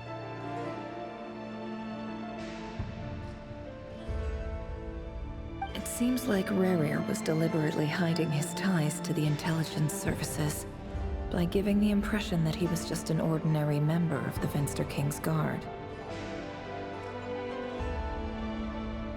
He clearly doesn't want his would-be fiancée to know about his other life. Then again, that's hardly surprising. People in the intelligence trade rarely do.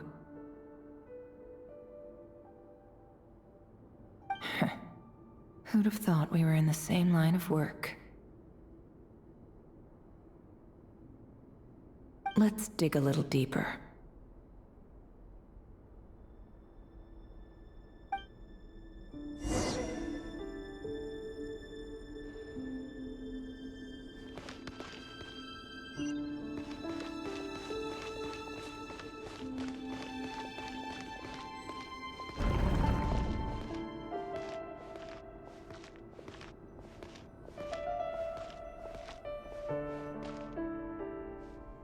Our last operation was a resounding success, and all thanks to you, Rehir of Solnari. In total, we apprehended 32 dregs of the Crimson Moon, and 67 accomplices.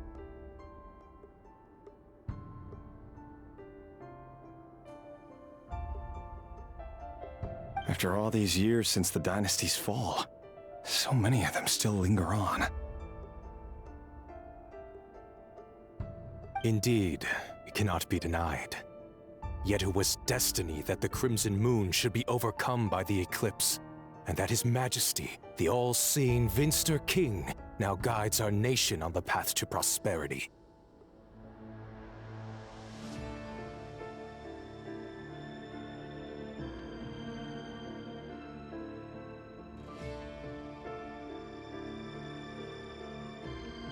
Conria has no further need for a dead moon. But alas, there will always be those who refuse to see the truth, choosing instead to romanticize the past. That's not entirely true. Much about the Crimson Moon era was worthy of remembrance, and that's exactly why they keep trying to see it restored.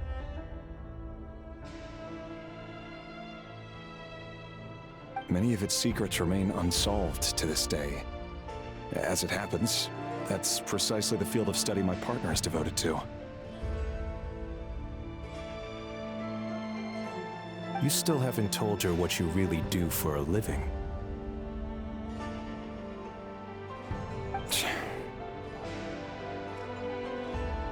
Where would I even start? How do you tell someone that you're one of the king's hand-picked executioners? That your hands are steeped in blood?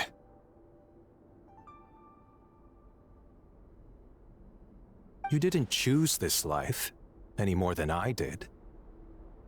Orphans like us don't get a say. But I'll sure as heck be the one to pay for it.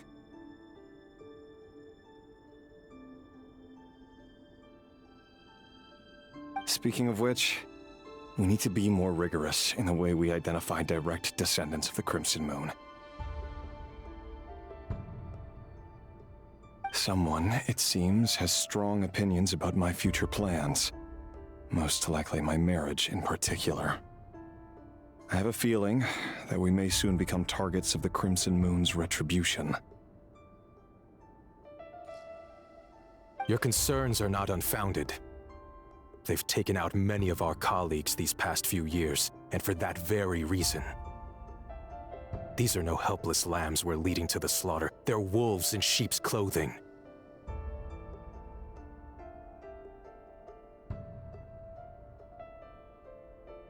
Take care, Rayhir of Solnari. I look forward to toasting you at your wedding. Thanks, Thorkel. You look after yourself, too.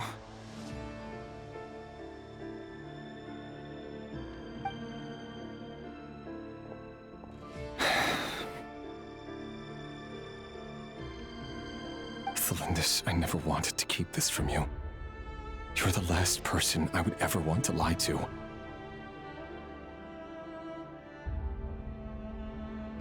But that's exactly why I can't tell you everything. There are things you shouldn't know. Things you cannot know. The Moonlit dynasties are a thing of the past. Yet even now, with the sun shining high in the sky, there are those who would call forth a dead moon's ghost.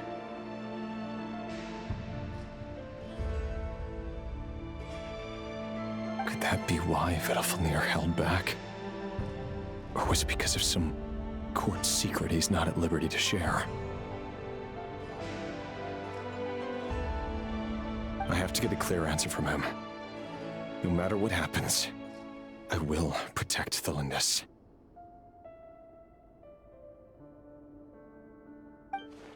Rerir seems to be very concerned by Vedalfnir's reaction.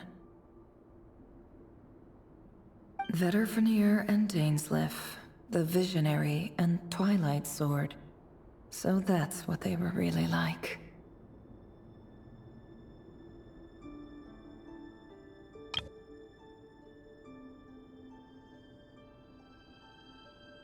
I've investigated this whole area now.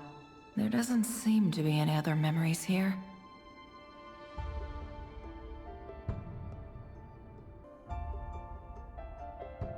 Should I try somewhere else?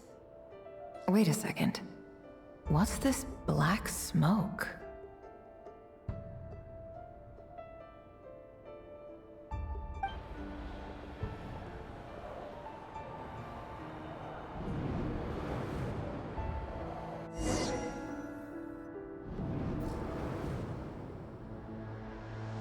So, he's late after all. Just you wait, Rarier. You're in for it. Big time. Are you waiting for someone, ma'am? Could I tempt you into buying some flowers?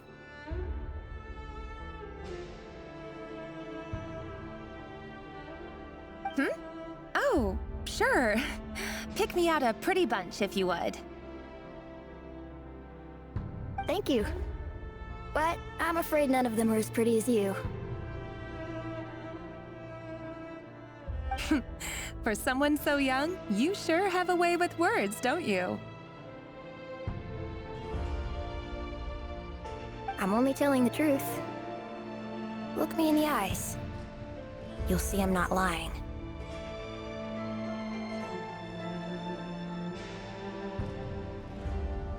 You're... May we have a word in private?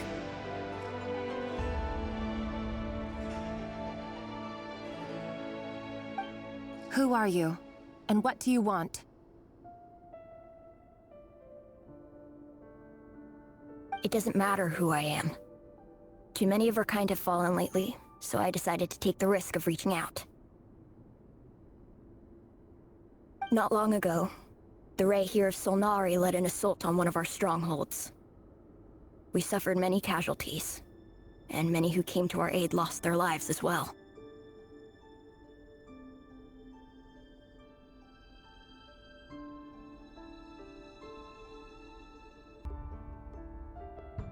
Sorry, I don't know why you're telling me this, and I don't want to get involved.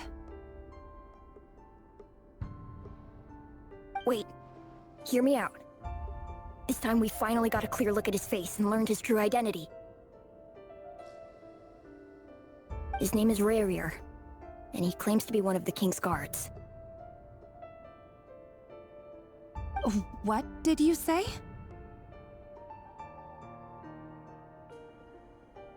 A cruel irony, isn't it?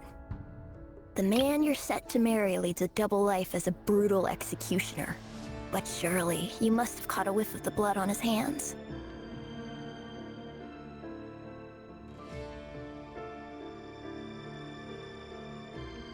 Why are you telling me all of this now?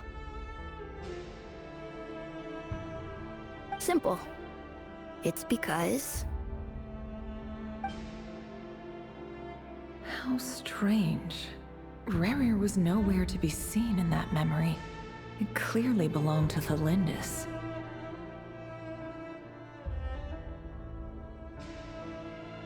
Rarier couldn't possibly know what happened if he wasn't even there.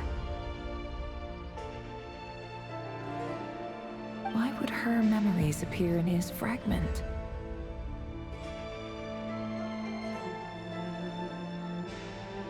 The ceremony won't last much longer. I think it's time to call it a day.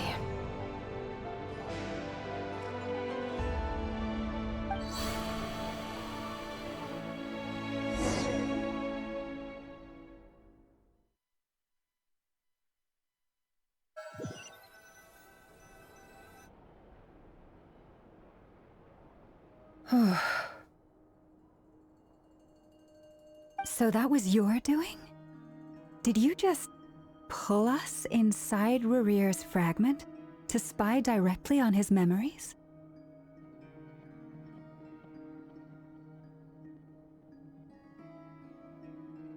Any more questions, and I'll have to start charging. I had no idea you could do that, boss! Seriously, that was amazing! We're not worthy. We're not worthy! I gotta admit, though, I'm itching to see what happens next. Feels like we barely scratched the surface.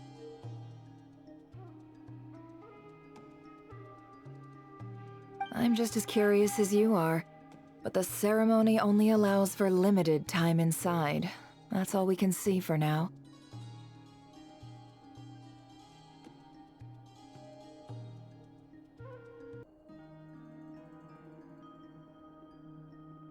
Luckily, we managed to learn quite a lot.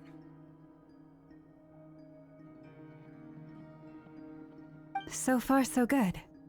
I just hope the others are doing okay too.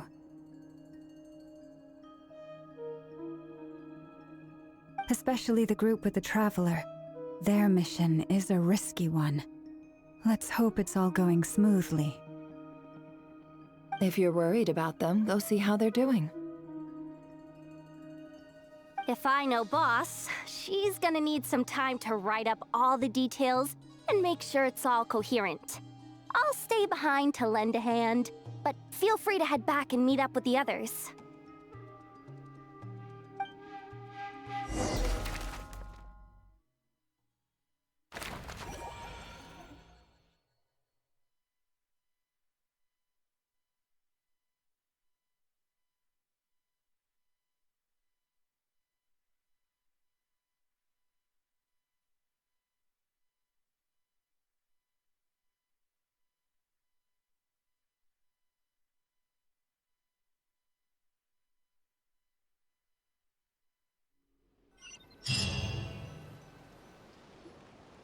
Oh, they've been prowling around for nearly 2 days now. These things just won't quit.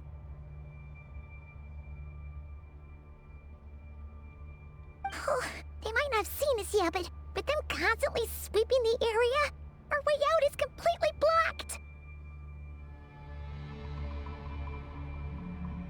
Oh, that's never gonna work. One little slip up and it's game over. If they spot us, they'll run straight back to Rare. And once he knows we're here, it won't be long before he's breathing down our necks again. Oh, guess you're right. All right, time to zip it.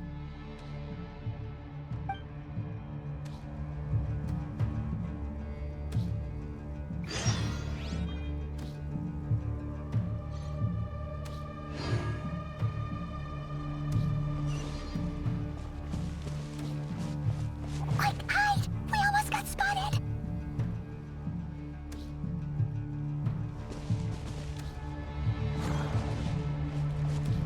Phew! That was a close call.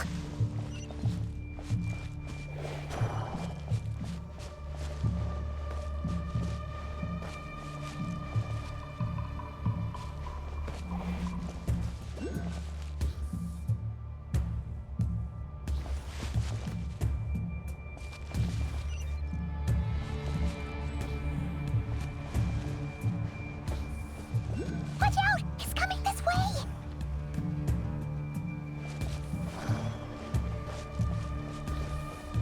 Keep going. We're nearly there. This is the final hurdle.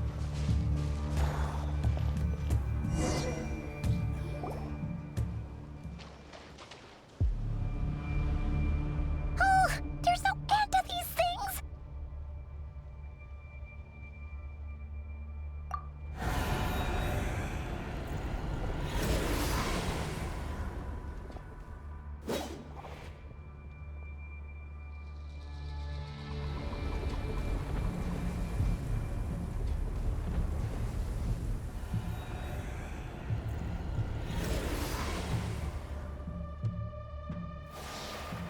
Fire. Fire? Wait, what's that smell? Oh no, there's a fire!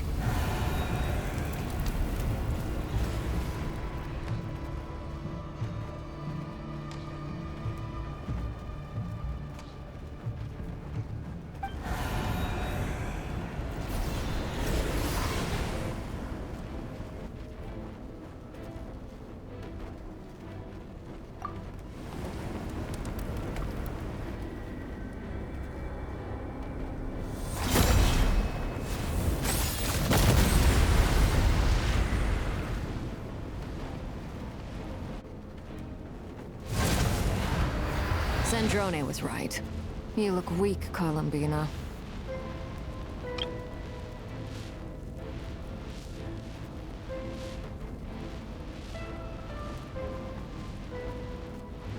The old you would never have let such lowly creatures bar your way. Word has it that you did something for the Tsaritsa, and that's why you've lost most of your power.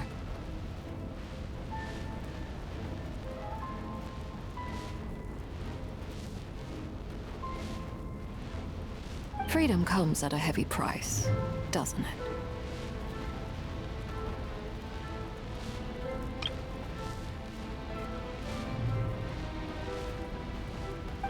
It's Arlecchino! You came! Hello again, Columbina. And greetings, guests of the House of the Hearth.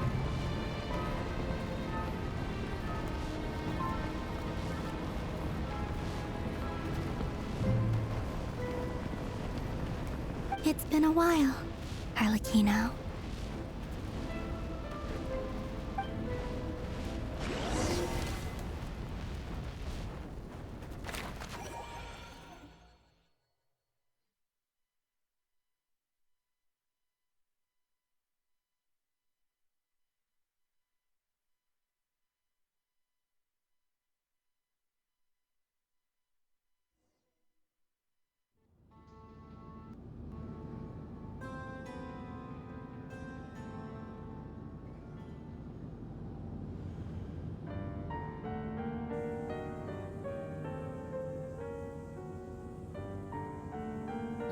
Stupid right here of stupid Solnari. Ugh, whatever. I've got all the data I need. Next time we meet, you're finished.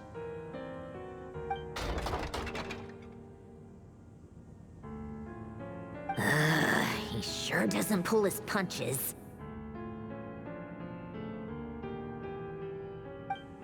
Excuse me, do you need a hand? You can do me a favor by staying out of my way. Can't you see I'm busy? Wait a minute. I recognize that voice. Hello, Miss Sandrone. Father sent us over to help.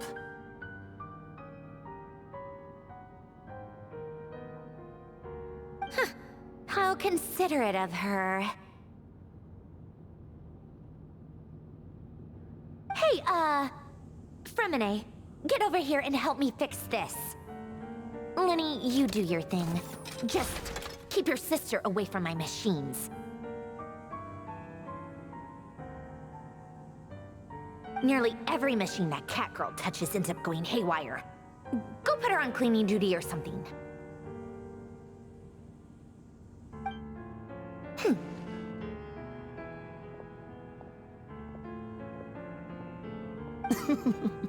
Then let's start downstairs. Fremine, we'll leave this place to you. You've got it. Wait a second. Pretty sure there's still some tea in the cupboard. If you want some, you'll have to make it yourselves.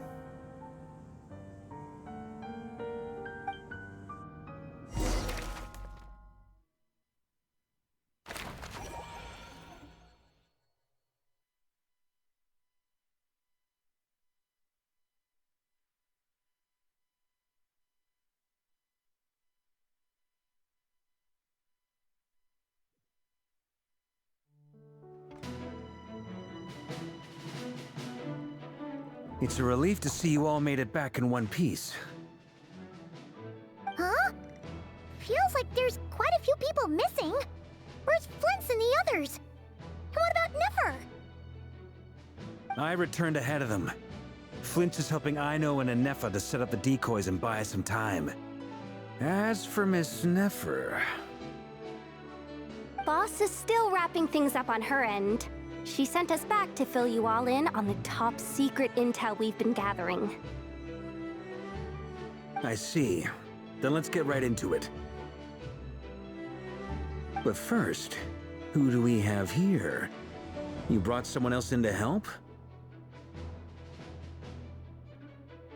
Greetings. I was invited here to help as a longtime tea party companion of Columbina's. You may call me Arlecchino.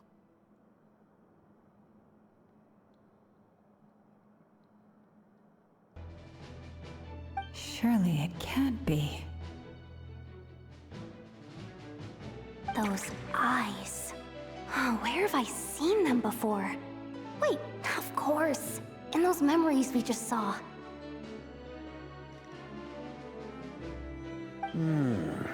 The only Arlecchino I know is the fourth of the Fatui Harbingers. So either you share a pretty uncommon name, or you're more than just a tea party buddy. You are well informed, Grandmaster. A man from Mondstadt living all the way out here in Nordkrai, and yet the people and affairs of Snezhnaya seem to hold a special place in your heart. Oh, the feeling's mutual. Sounds like you know all about who I am, too. A Fatui Harbinger.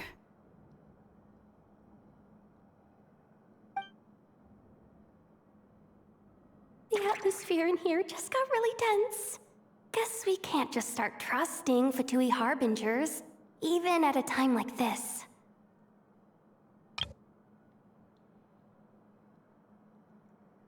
I must admit, though, I'm a little curious.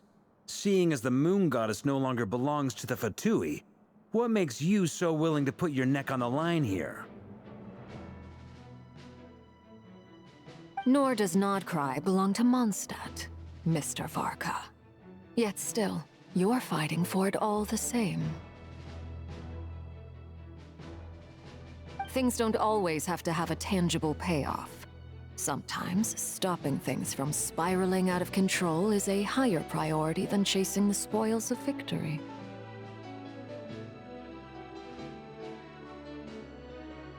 Of course, I can't say there's nothing in it for me at all. But that's between Columbina and myself.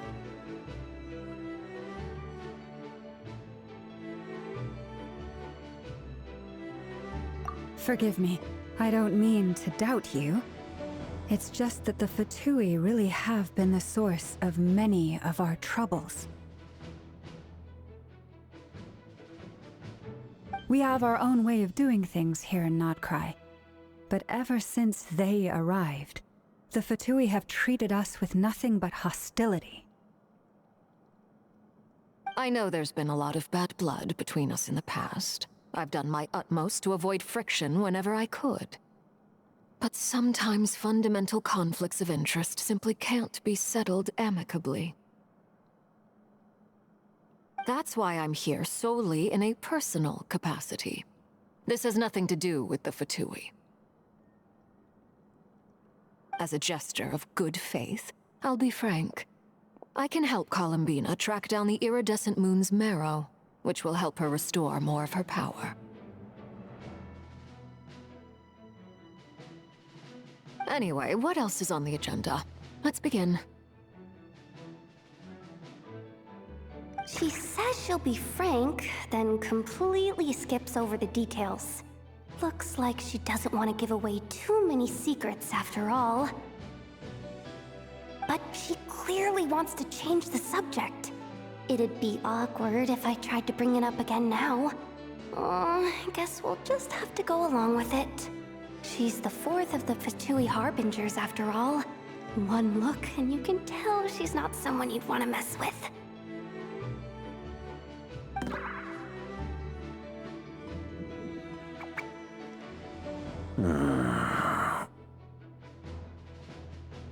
Well, since Miss Arlecchino sounds confident in her ability to handle that, we'll proceed to the next topic. Yehuda, time to share that top-secret intel. All right, listen up, everyone. First, we now know that Rerir was originally a Conrian secret agent whose primary mission was to hunt down and assassinate the so-called Dregs of the Crimson Moon. The Dregs of the Crimson Moon? Mm-hmm. In the memories, there was a lot of talk about the Crimson Moon and Eclipse, and a whole bunch of other stuff from the time of Conria.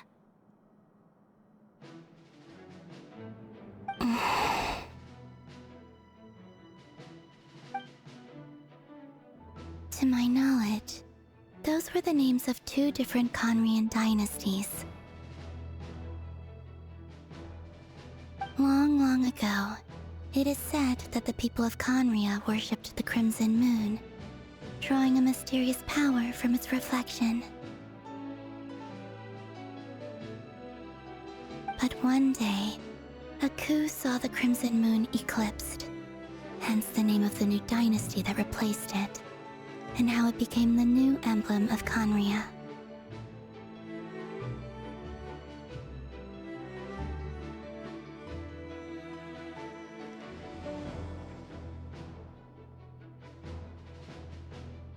Still, long after the Crimson Moon dynasty had fallen, the last ruler of the Eclipse dynasty, the Vinster King, still coveted the secrets it left behind.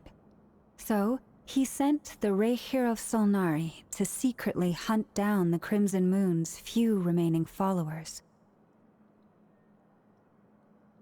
In those days, Rerir showed no signs of madness. In fact, he was as normal as any other person. Oh, and he had a fiancé, or at least a would-be fiancé, called Tholindis. What's the matter?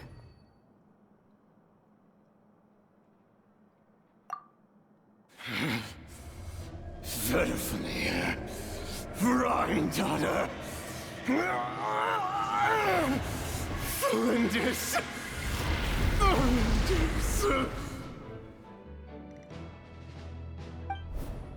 Interesting. Anything else? What about this would-be fiancé of his? Do we know anything about her?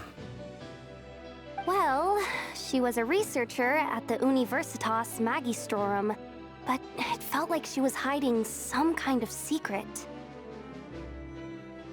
Oh, and one more thing.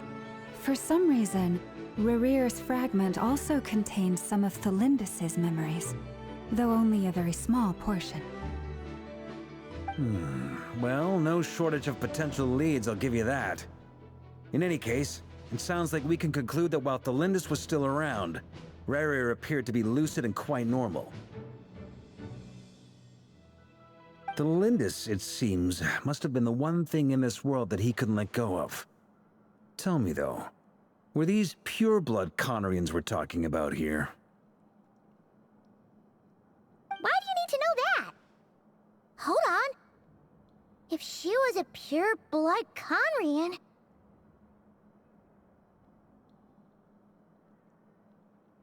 Oh yeah! Just like how it was with the captain! If we could somehow find her, do you think there's any chance Rerir might regain some of his sanity?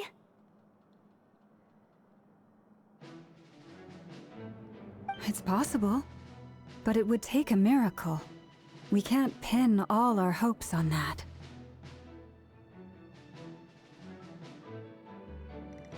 That merchant who never knows, Dori Sangama Bay. Maybe we could hire her to look into it. All right then. Let's keep working in our separate teams. Traveler, Paimon, Kutar, and Miss Arlecchino will go look for the iridescent moon's marrow.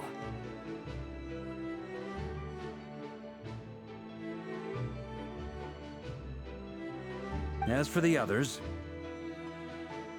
On the way over here, I noticed that the wild hunt monsters had grown even more frenzied in their search for Kutar. At this rate, the people living here will be in grave danger too. So I'm thinking of gathering together some of our followers to go wipe them out.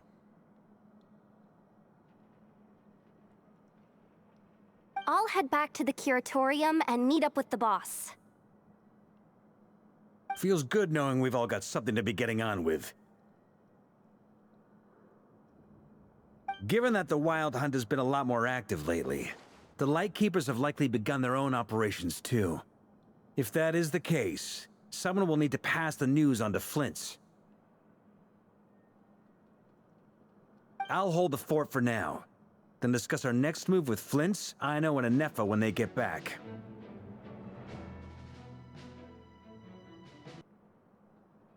All right then. Well, the clock's ticking. If that's everything, we'll be on our way.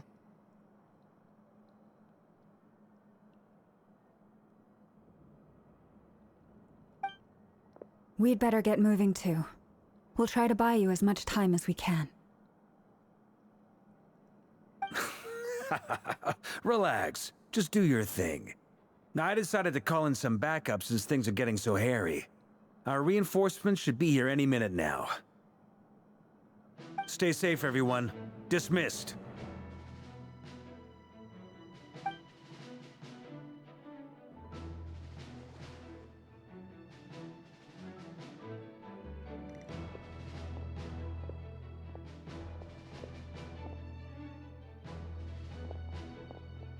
We're back.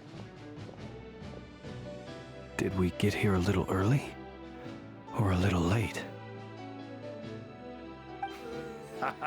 A tad late. The others have already set off. To summarize, our resident moon goddess has found us a new ally, and Boss Nefer has uncovered some promising info. Everything going smoothly on your end? Not great. I don't know how long we can stall them for. The decoys are getting taken out way faster than we imagined. I'm gonna make some more later, but I need a timeout first. I'm so tired right now. Oh, right! Inefa, could you fill in Uncle Varka on what we just discussed with Flint's? Sure. Uncle Varka, you previously told us about how when you went to investigate a source of the Wild Hunt in Amsvartnir, you discovered that it was just a diversion. But according to Flint's intel, several outbreaks of the Wild Hunt had already occurred in Notcry in the period leading up to that. That was before Rerir had regained his body, when he was far from regaining his full strength. In other words, in theory at least, he still lacked the means to act in two places at once.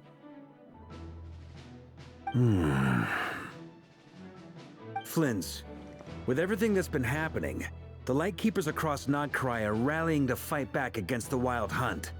They're gonna need your help. I know, I'm sure you're capable of coming up with something far more effective than decoys. But for now, you should stay here and get some rest. Anefa and I will head back over to Amsvartnir to see if there's anything I missed. I told you Uncle Varka would say that, didn't I? A deal is a deal. Not a word about my snack intake for the next week. Database updated. Reliability of Aino's predictions increased. What does that mean? They were betting on how you'd respond after hearing their intel.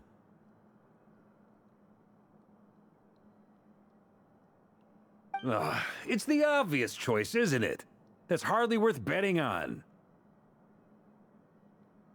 We already decided that Anefa should go investigate the situation over at Amsvartnir on her own. You might as well stay here and keep watch.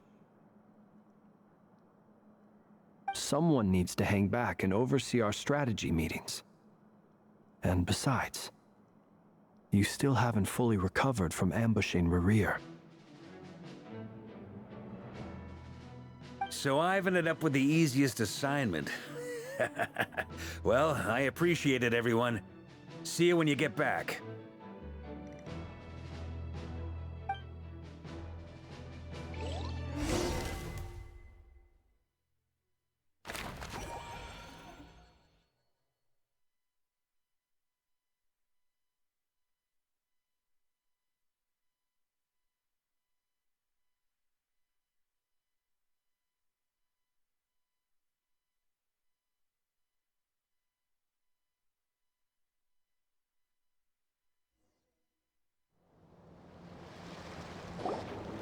Here, this will serve as a good spot to cross over. Arlecchino, hold up a second! Since you brought us all this way, would you mind telling us what you've got planned?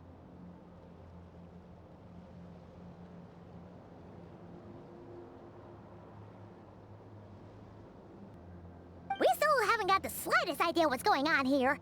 And if even Columbina doesn't know where the iridescent moon's marrow is, how do you? Simple.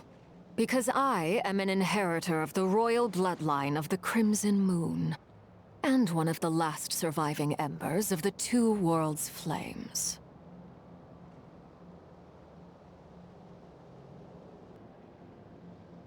Huh? Are you serious? Isn't you're a descendant of that Crimson Moon dynasty we were just talking about? The one from ancient Conria?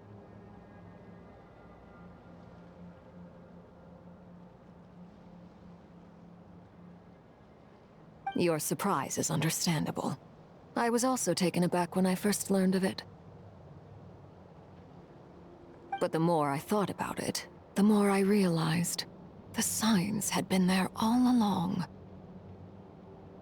When I was young, I discovered I could wield a very special kind of fire. It coursed like blood through my veins and smoldered away inside my nerves.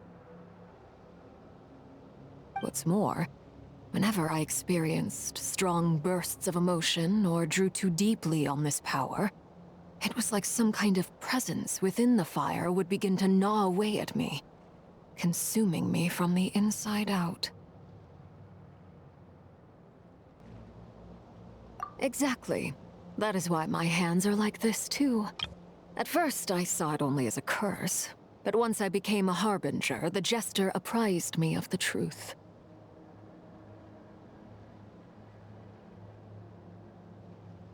Together with my own investigations, over the past few years, there are several things that I have gradually come to understand. For instance, take the so-called Crimson Moon.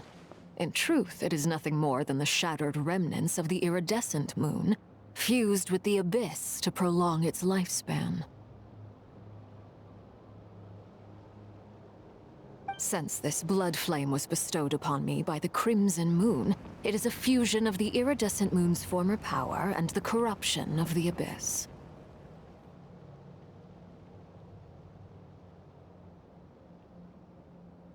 You all understand the nature of the abyss well enough.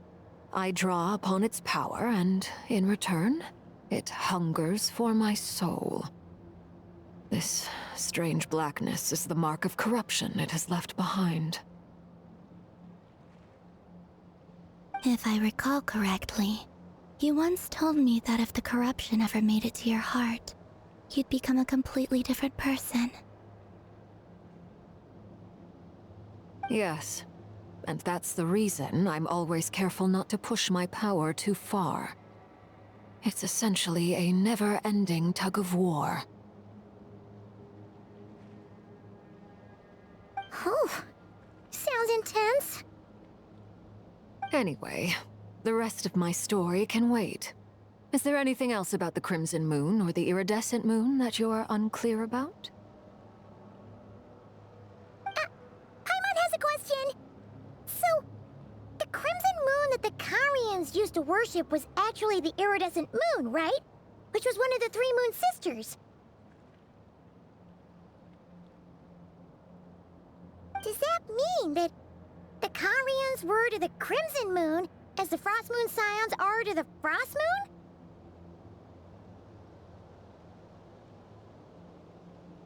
So much of that history has been lost. We have no way of knowing exactly what they were like. But I would suspect that the Conrians weren't as devout in their moon worship as it might appear. The iridescent moon's remains simply served as their link to the abyss.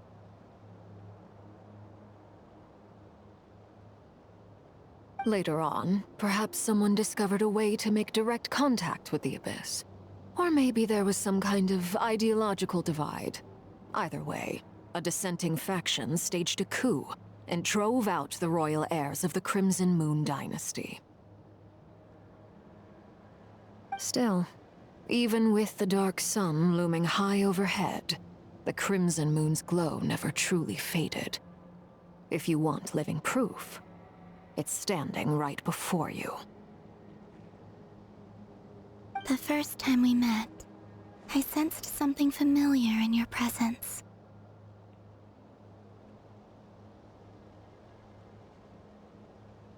When I looked at you, I felt I could see that mysterious red moon in the corner of my eye. In your flames, I saw its broken image, surrounded by a strange black aura.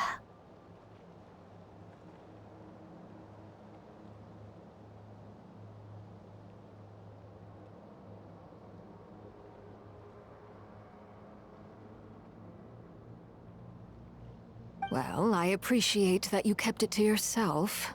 Much about the Crimson Moon is still a mystery, and I'd prefer not to end up as the object of an insane research project.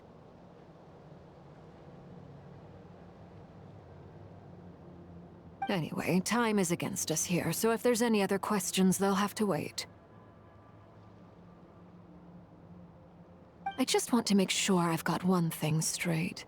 In her letter, Sandrone mentioned that since you are unable to contain the iridescent moon's marrow yourself, you intend to leave it in my custody, correct? That's right. For now, it's the only way I can pay you back for your help. The iridescent moon is already part of who you are, so with its marrow in your possession, you'll be even more powerful than before.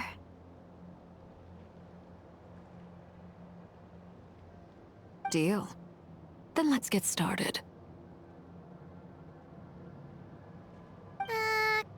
Get what started? What does this place have to do with the Crimson Moon? When I first became a Harbinger, the Jester gave me a book called Paranhari, also known as Leobranto Inamorato.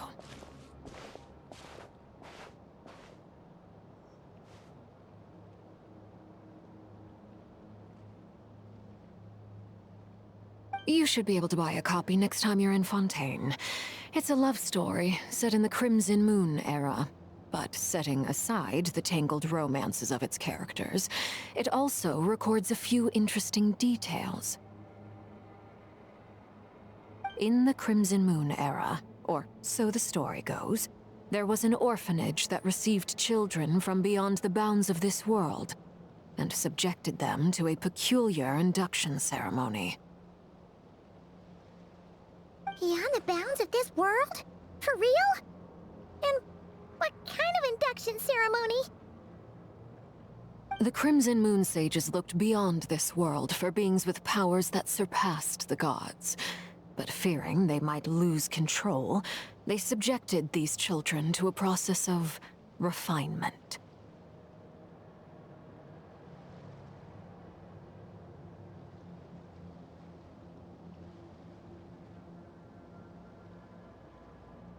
They made these children crawl up a fireplace and kept asking them, "Have you died?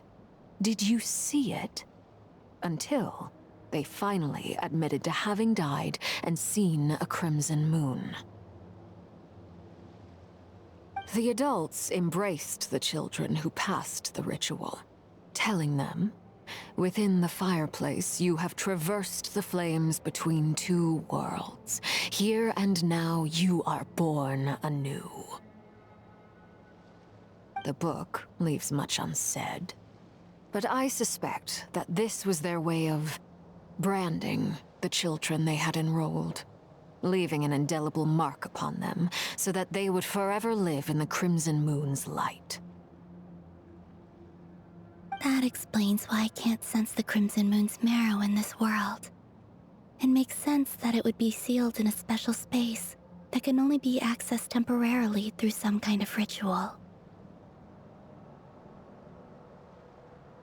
But there's no fireplace here. Do you see a chimney anywhere? Oh, are we supposed to build it ourselves? Okay, fine. Paimon will go find some bricks. That won't be necessary. The fireplace is purely symbolic. The key to the ritual is crossing the flames between two worlds.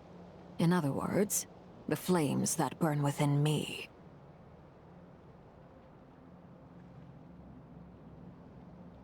Those burned away by such flames leave behind a kind of ghostly afterimage in the world.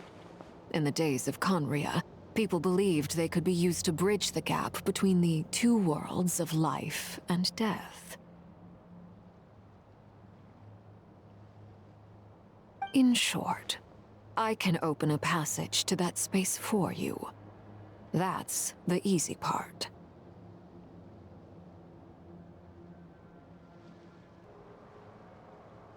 The catch is I'll need to stay on this side to keep the passage open, so I won't be able to come with you. Once you're inside, you'll have to find your own way. Very well.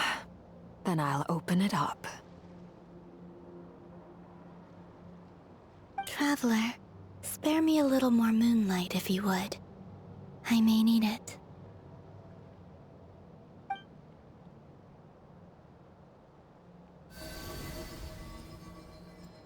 Thank you. I feel like I've recovered some of my strength now. It should be enough to move us across short distances and confront whatever dangers might await.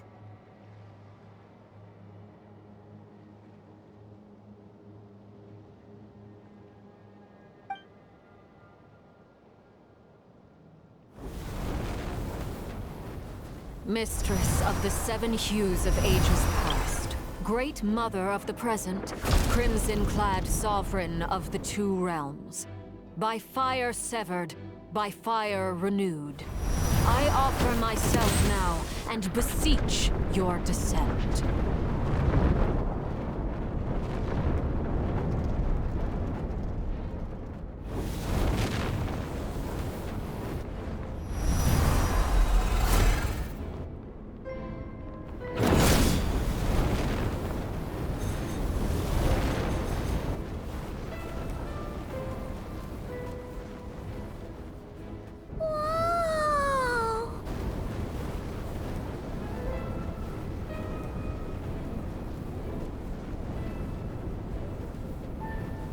One word of advice. As you're crossing over, no matter what voices you hear, do not answer.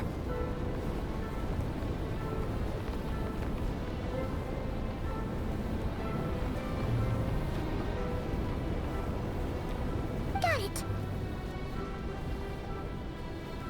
I sense a sinister gloom inside, but also the familiar light of the moon. I feel that I am about to meet an old friend who has changed beyond all recognition. All right, let's go.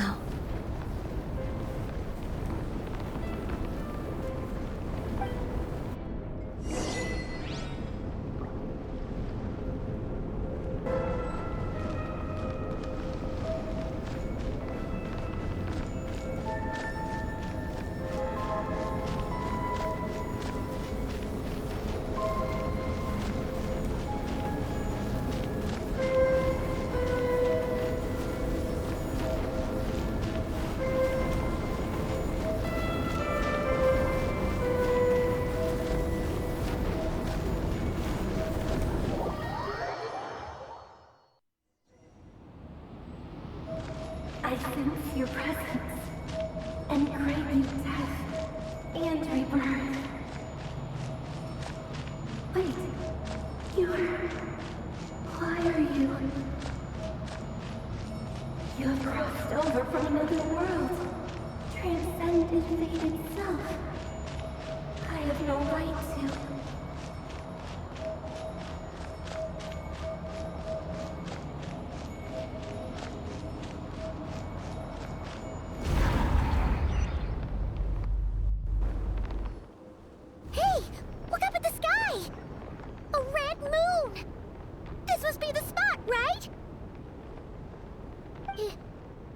that the abyss?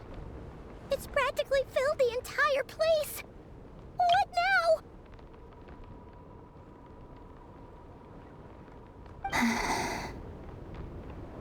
What a tragic sight. Fragments of your broken body, seized by the abyss and hung up aloft like mummified remains. Iridescent moon. Was this truly what you wished for? Careful! There's something spooky about this place. Feels like something is lurking in the fog. Haimon's right behind you. Whatever you do, don't run off without her.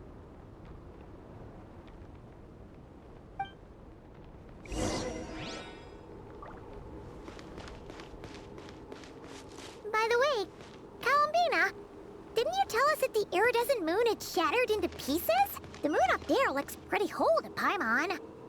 How is that possible?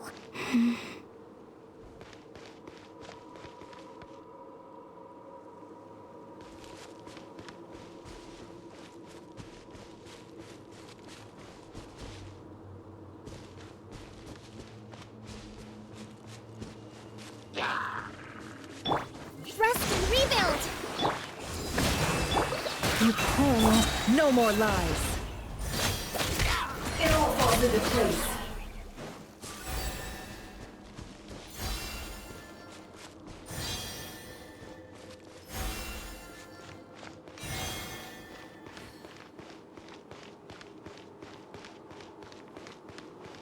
Just like I thought. It was only a facade.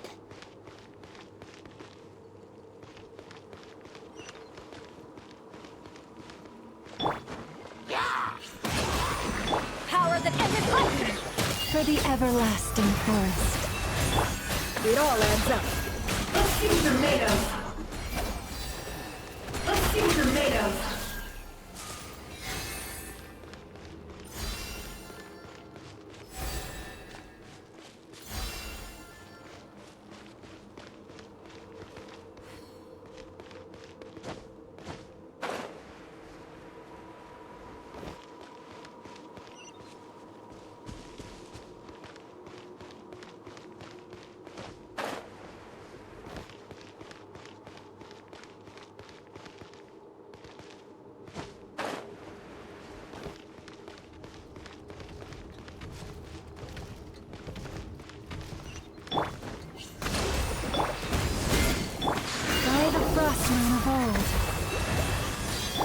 No more lies.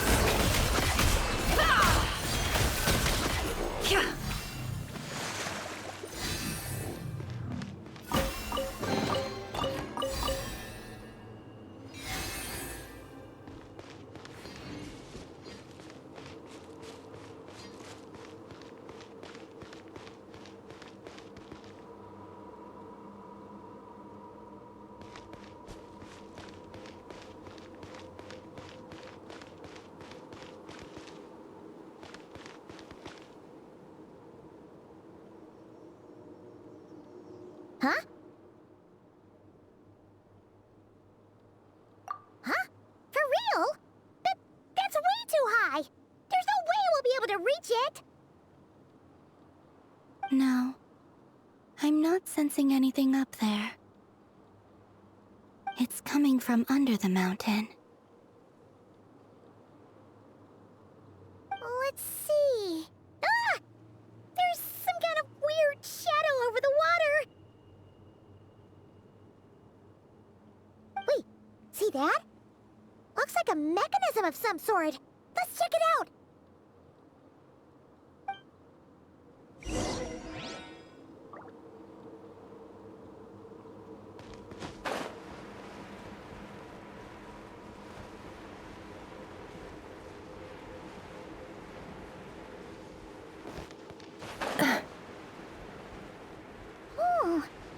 Looks like a device from the time of Kalia. Maybe people once came here to study the Crimson Moon's domain, and they left this behind. Whoa, if we can activate it, we might find some clues.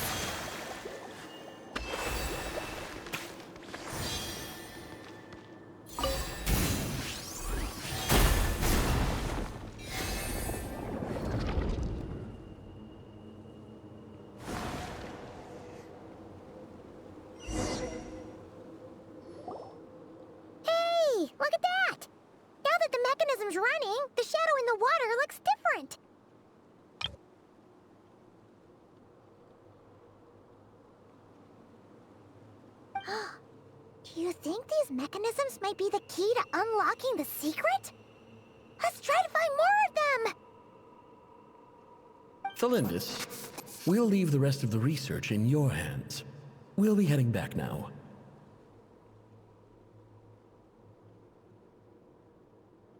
I hope this isn't ruining date night. Ugh. Mind your own business. Just leave me some snacks on the table. Thelindis? Is it Rere's girlfriend? How come we're hearing her voice here? Oh yeah! So, do you think she was studying this strange space all along? The Abyss has made this space extremely unstable. Maybe that's why some of the things she said and did were preserved here. Like echoes. Or after images.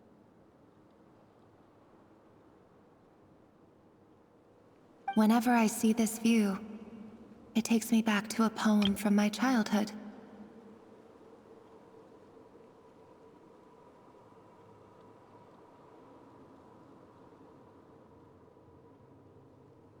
Waning moon, oh lifeless damsel, weeping on the mountain crest, mourning still in wistful tone, her fragile soul now laid to rest.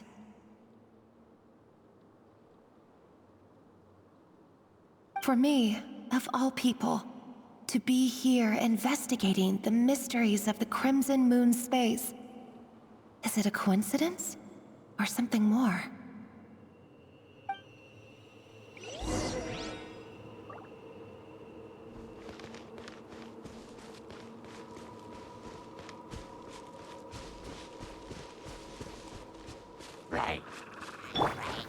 Allow me!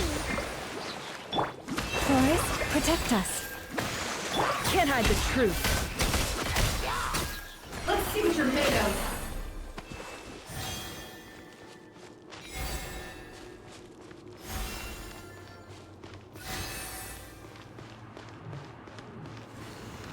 Oh, looks like the Abyss has messed up this mechanism. We need to find a way to get it working again. Let's see if there are any other devices nearby.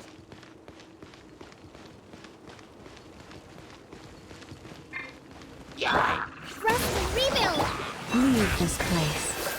It all adds up.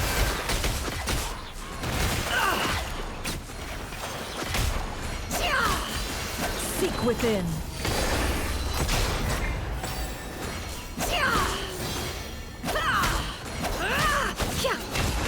It all falls into place.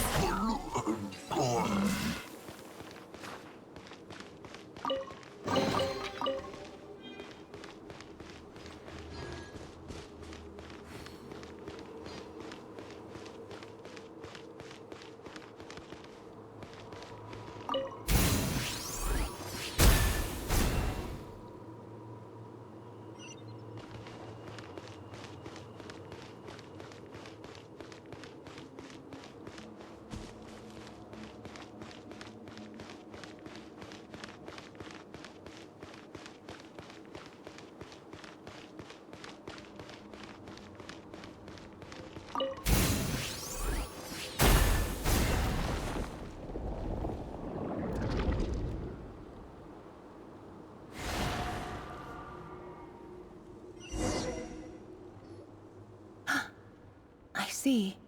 So the moon marrow, or rather the power of the 3 moons, is the key to unlocking...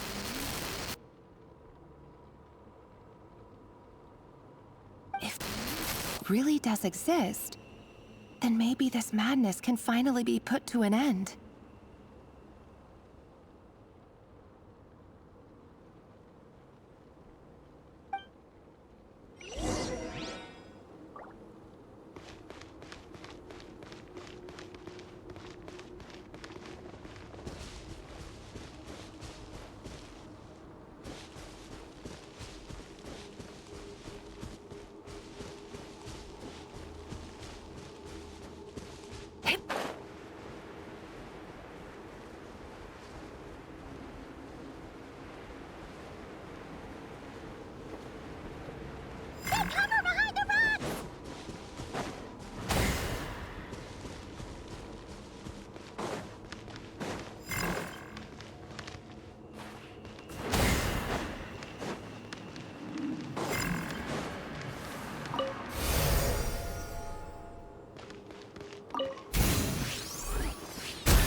With the Abyss inhibitors in place, I should be able to access the chamber with the moon marrow.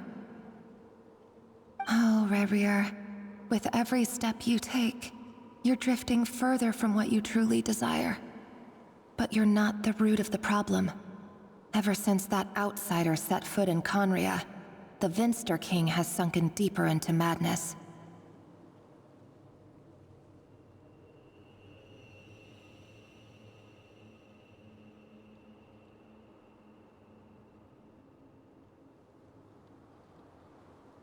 If only I could get my hands on that outsider.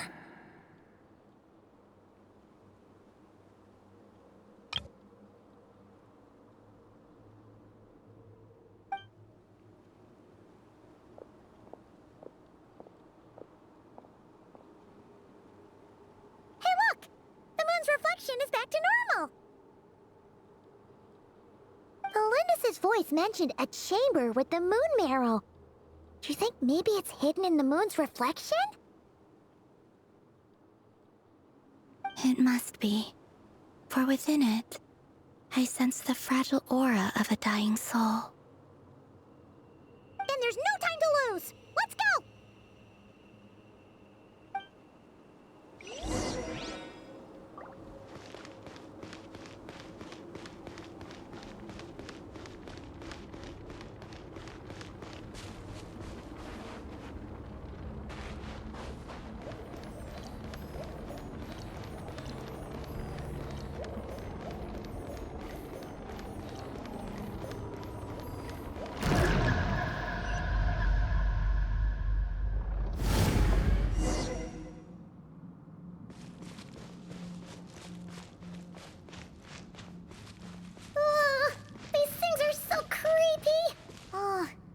Looks like we'll have to destroy them if we want to get to the iridescent moon's marrow. Allow me.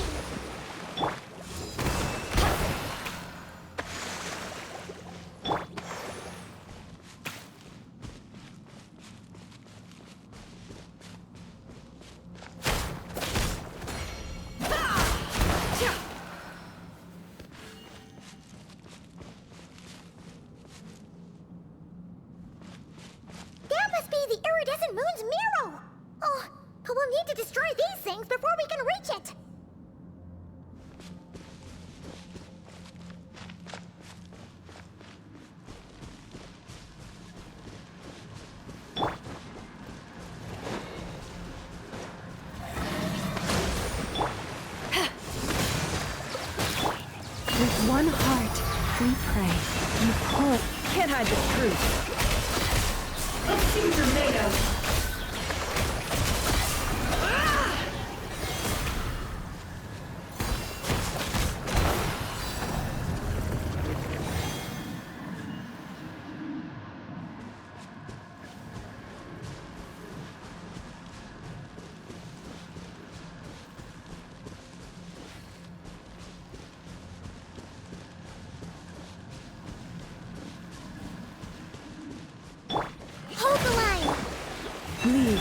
It all adds up.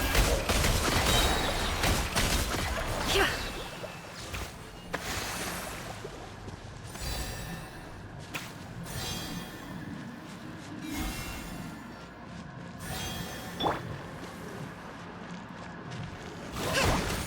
Rest and rebuild. No more lies. Let's see what you're made of.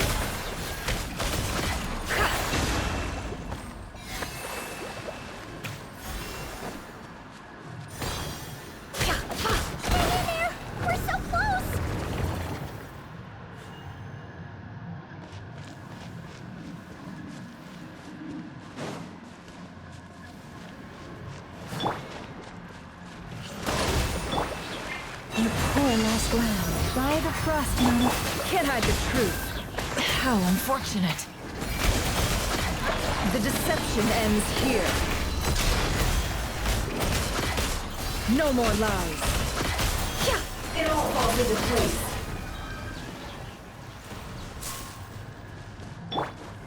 Allow me.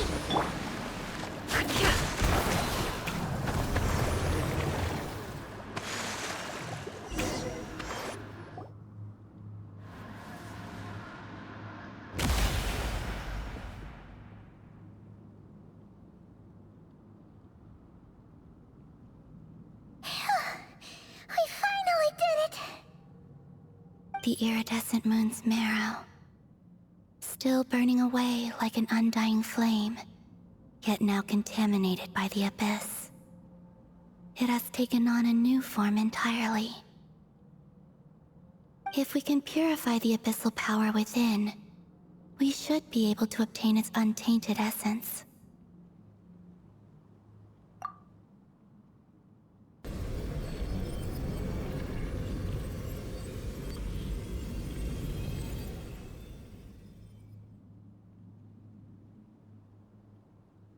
It's so cold.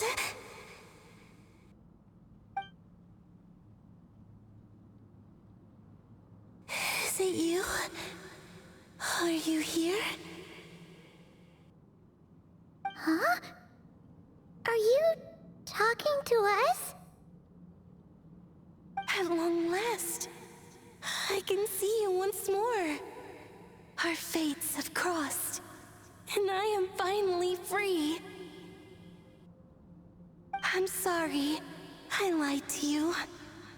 Even knowing what was to come, I still couldn't let go of the fear in my heart as death drew near. The moment the moon shattered, my body began to split apart piece by piece. Like I was being cut into pieces by 1,000 blunt blades. My thoughts scattered as the cold crept in, but I could not bear to fade away like that. Tell me, what was it that brought you to us all that time ago? If only I had possessed your courage, then I might have been spared this torment more painful than death. You look so puzzled. That's how I felt too when I first saw you. But trust me when I say that everything happens for a reason. Farewell, Hypo.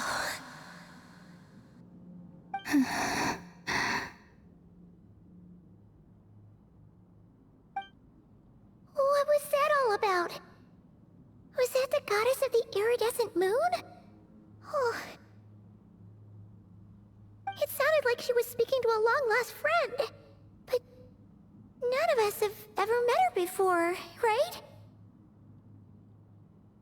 Perhaps she took me for the goddess of the frost moon she once knew. For a fading soul like hers, our auras must be too similar to tell apart.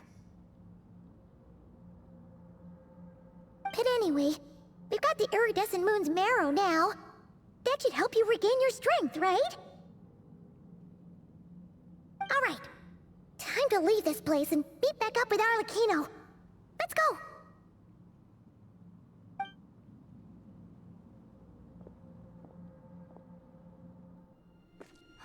That's odd. This place looks different than when we came in. Waning moon, huh? O lifeless damsel. Oh.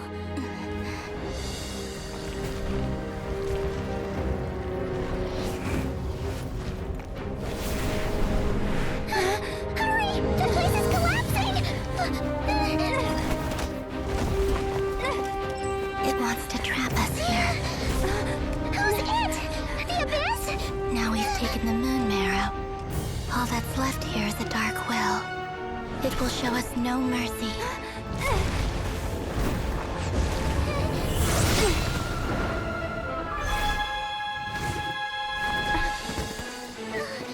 Give it back! The crimson moons! My marrow! My heart!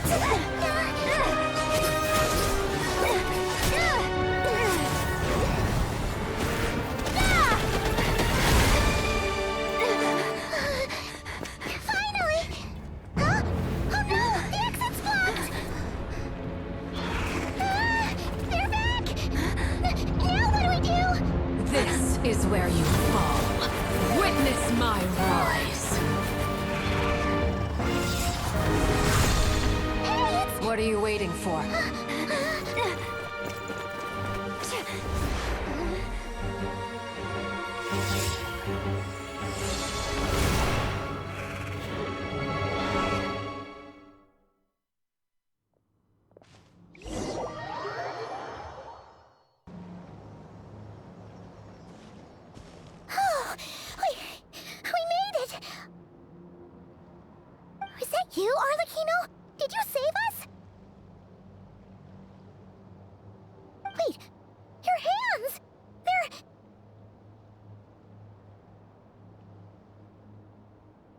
Oh, this? Don't worry. It's a small price to pay. The Abyss wanted to trap you inside, and I defied its will by bringing you out. No wonder it's a little angry.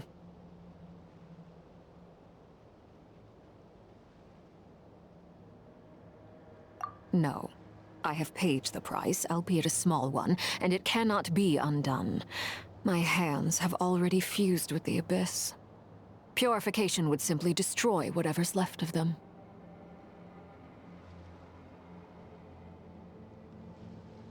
But surely... Oh, we're so sorry, Arlecchino. Paimon can't believe you'd make a sacrifice like this for us. As much as I'd like to call it a favor, the truth is I was simply holding up my end of the deal. Well, Columbina. Yes, you did your part. And as promised, I will leave the iridescent moon's marrow in your care. From this day forth, may the two worlds' flames burn ever more brightly.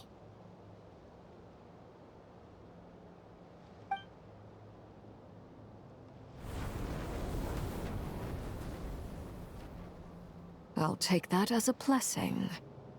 Now, Columbina, give me your hand. Accept this moonlight I offer in return.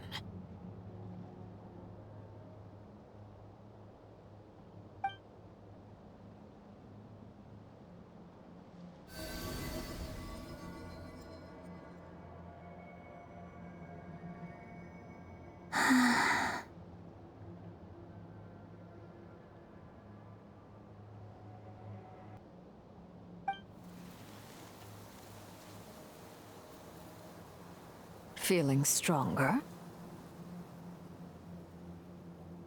Oh,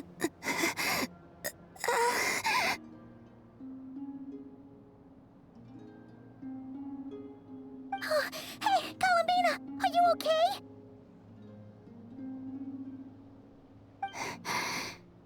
I'm fine. Our powers are a little at odds, that's all. By the Frost Moon's authority alone, wielding the power of the other moons was always going to be a stretch. Still, I think it's fair to say that your strength has returned, at least to the level it was at as Third Harbinger.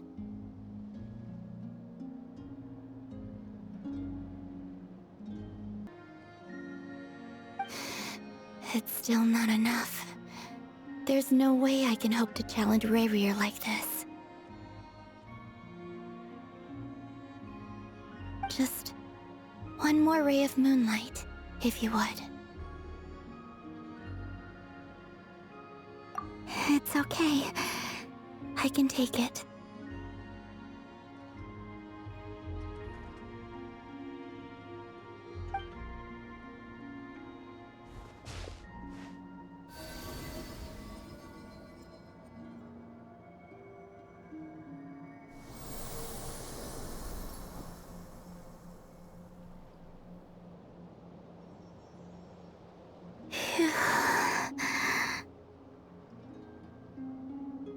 How about now? Fighting fit? At the very least, I won't have to stay hidden like before. I want to see him gone from Not Cry. The Rayhir of Solnari and his wild hunt must be sent back where they belong.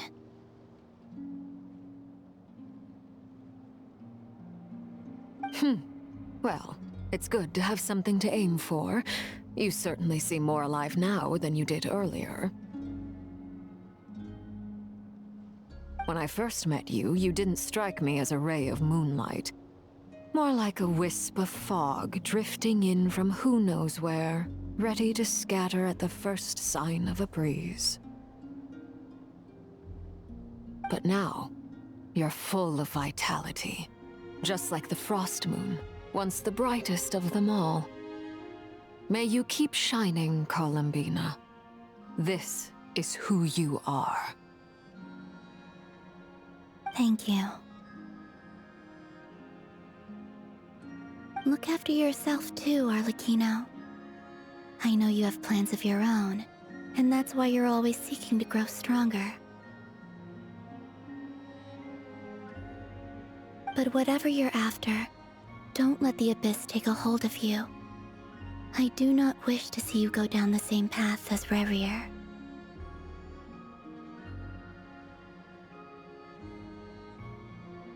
I appreciate the concern, Columbina. Although perhaps it's time you took a new name. A new name? Kutar, the Moon Maiden, Columbina, they're nothing more than code names. They describe who she is and the roles she's played, but they're not her real name. We often use code names in the House of the Hearth, too. But it's knowing your real name that keeps you grounded. Up till now, you've been living a wandering life, so you've probably never really cared. All I'll say is this. Once you've defeated Revier, give it some thought. All right, that's it from me. I'll get you back safely first, then go meet up with Sandrone. You're the best! I appreciate the gesture. It speaks to your good character. Anyway, let's get going. There are more urgent things to do right now than trade compliments.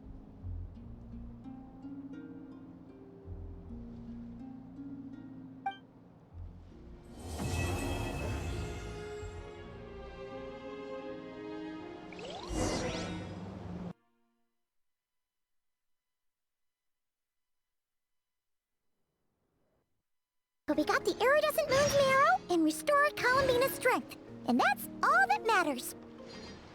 In other words, mission accomplished. Paimon wonders how everyone else is doing.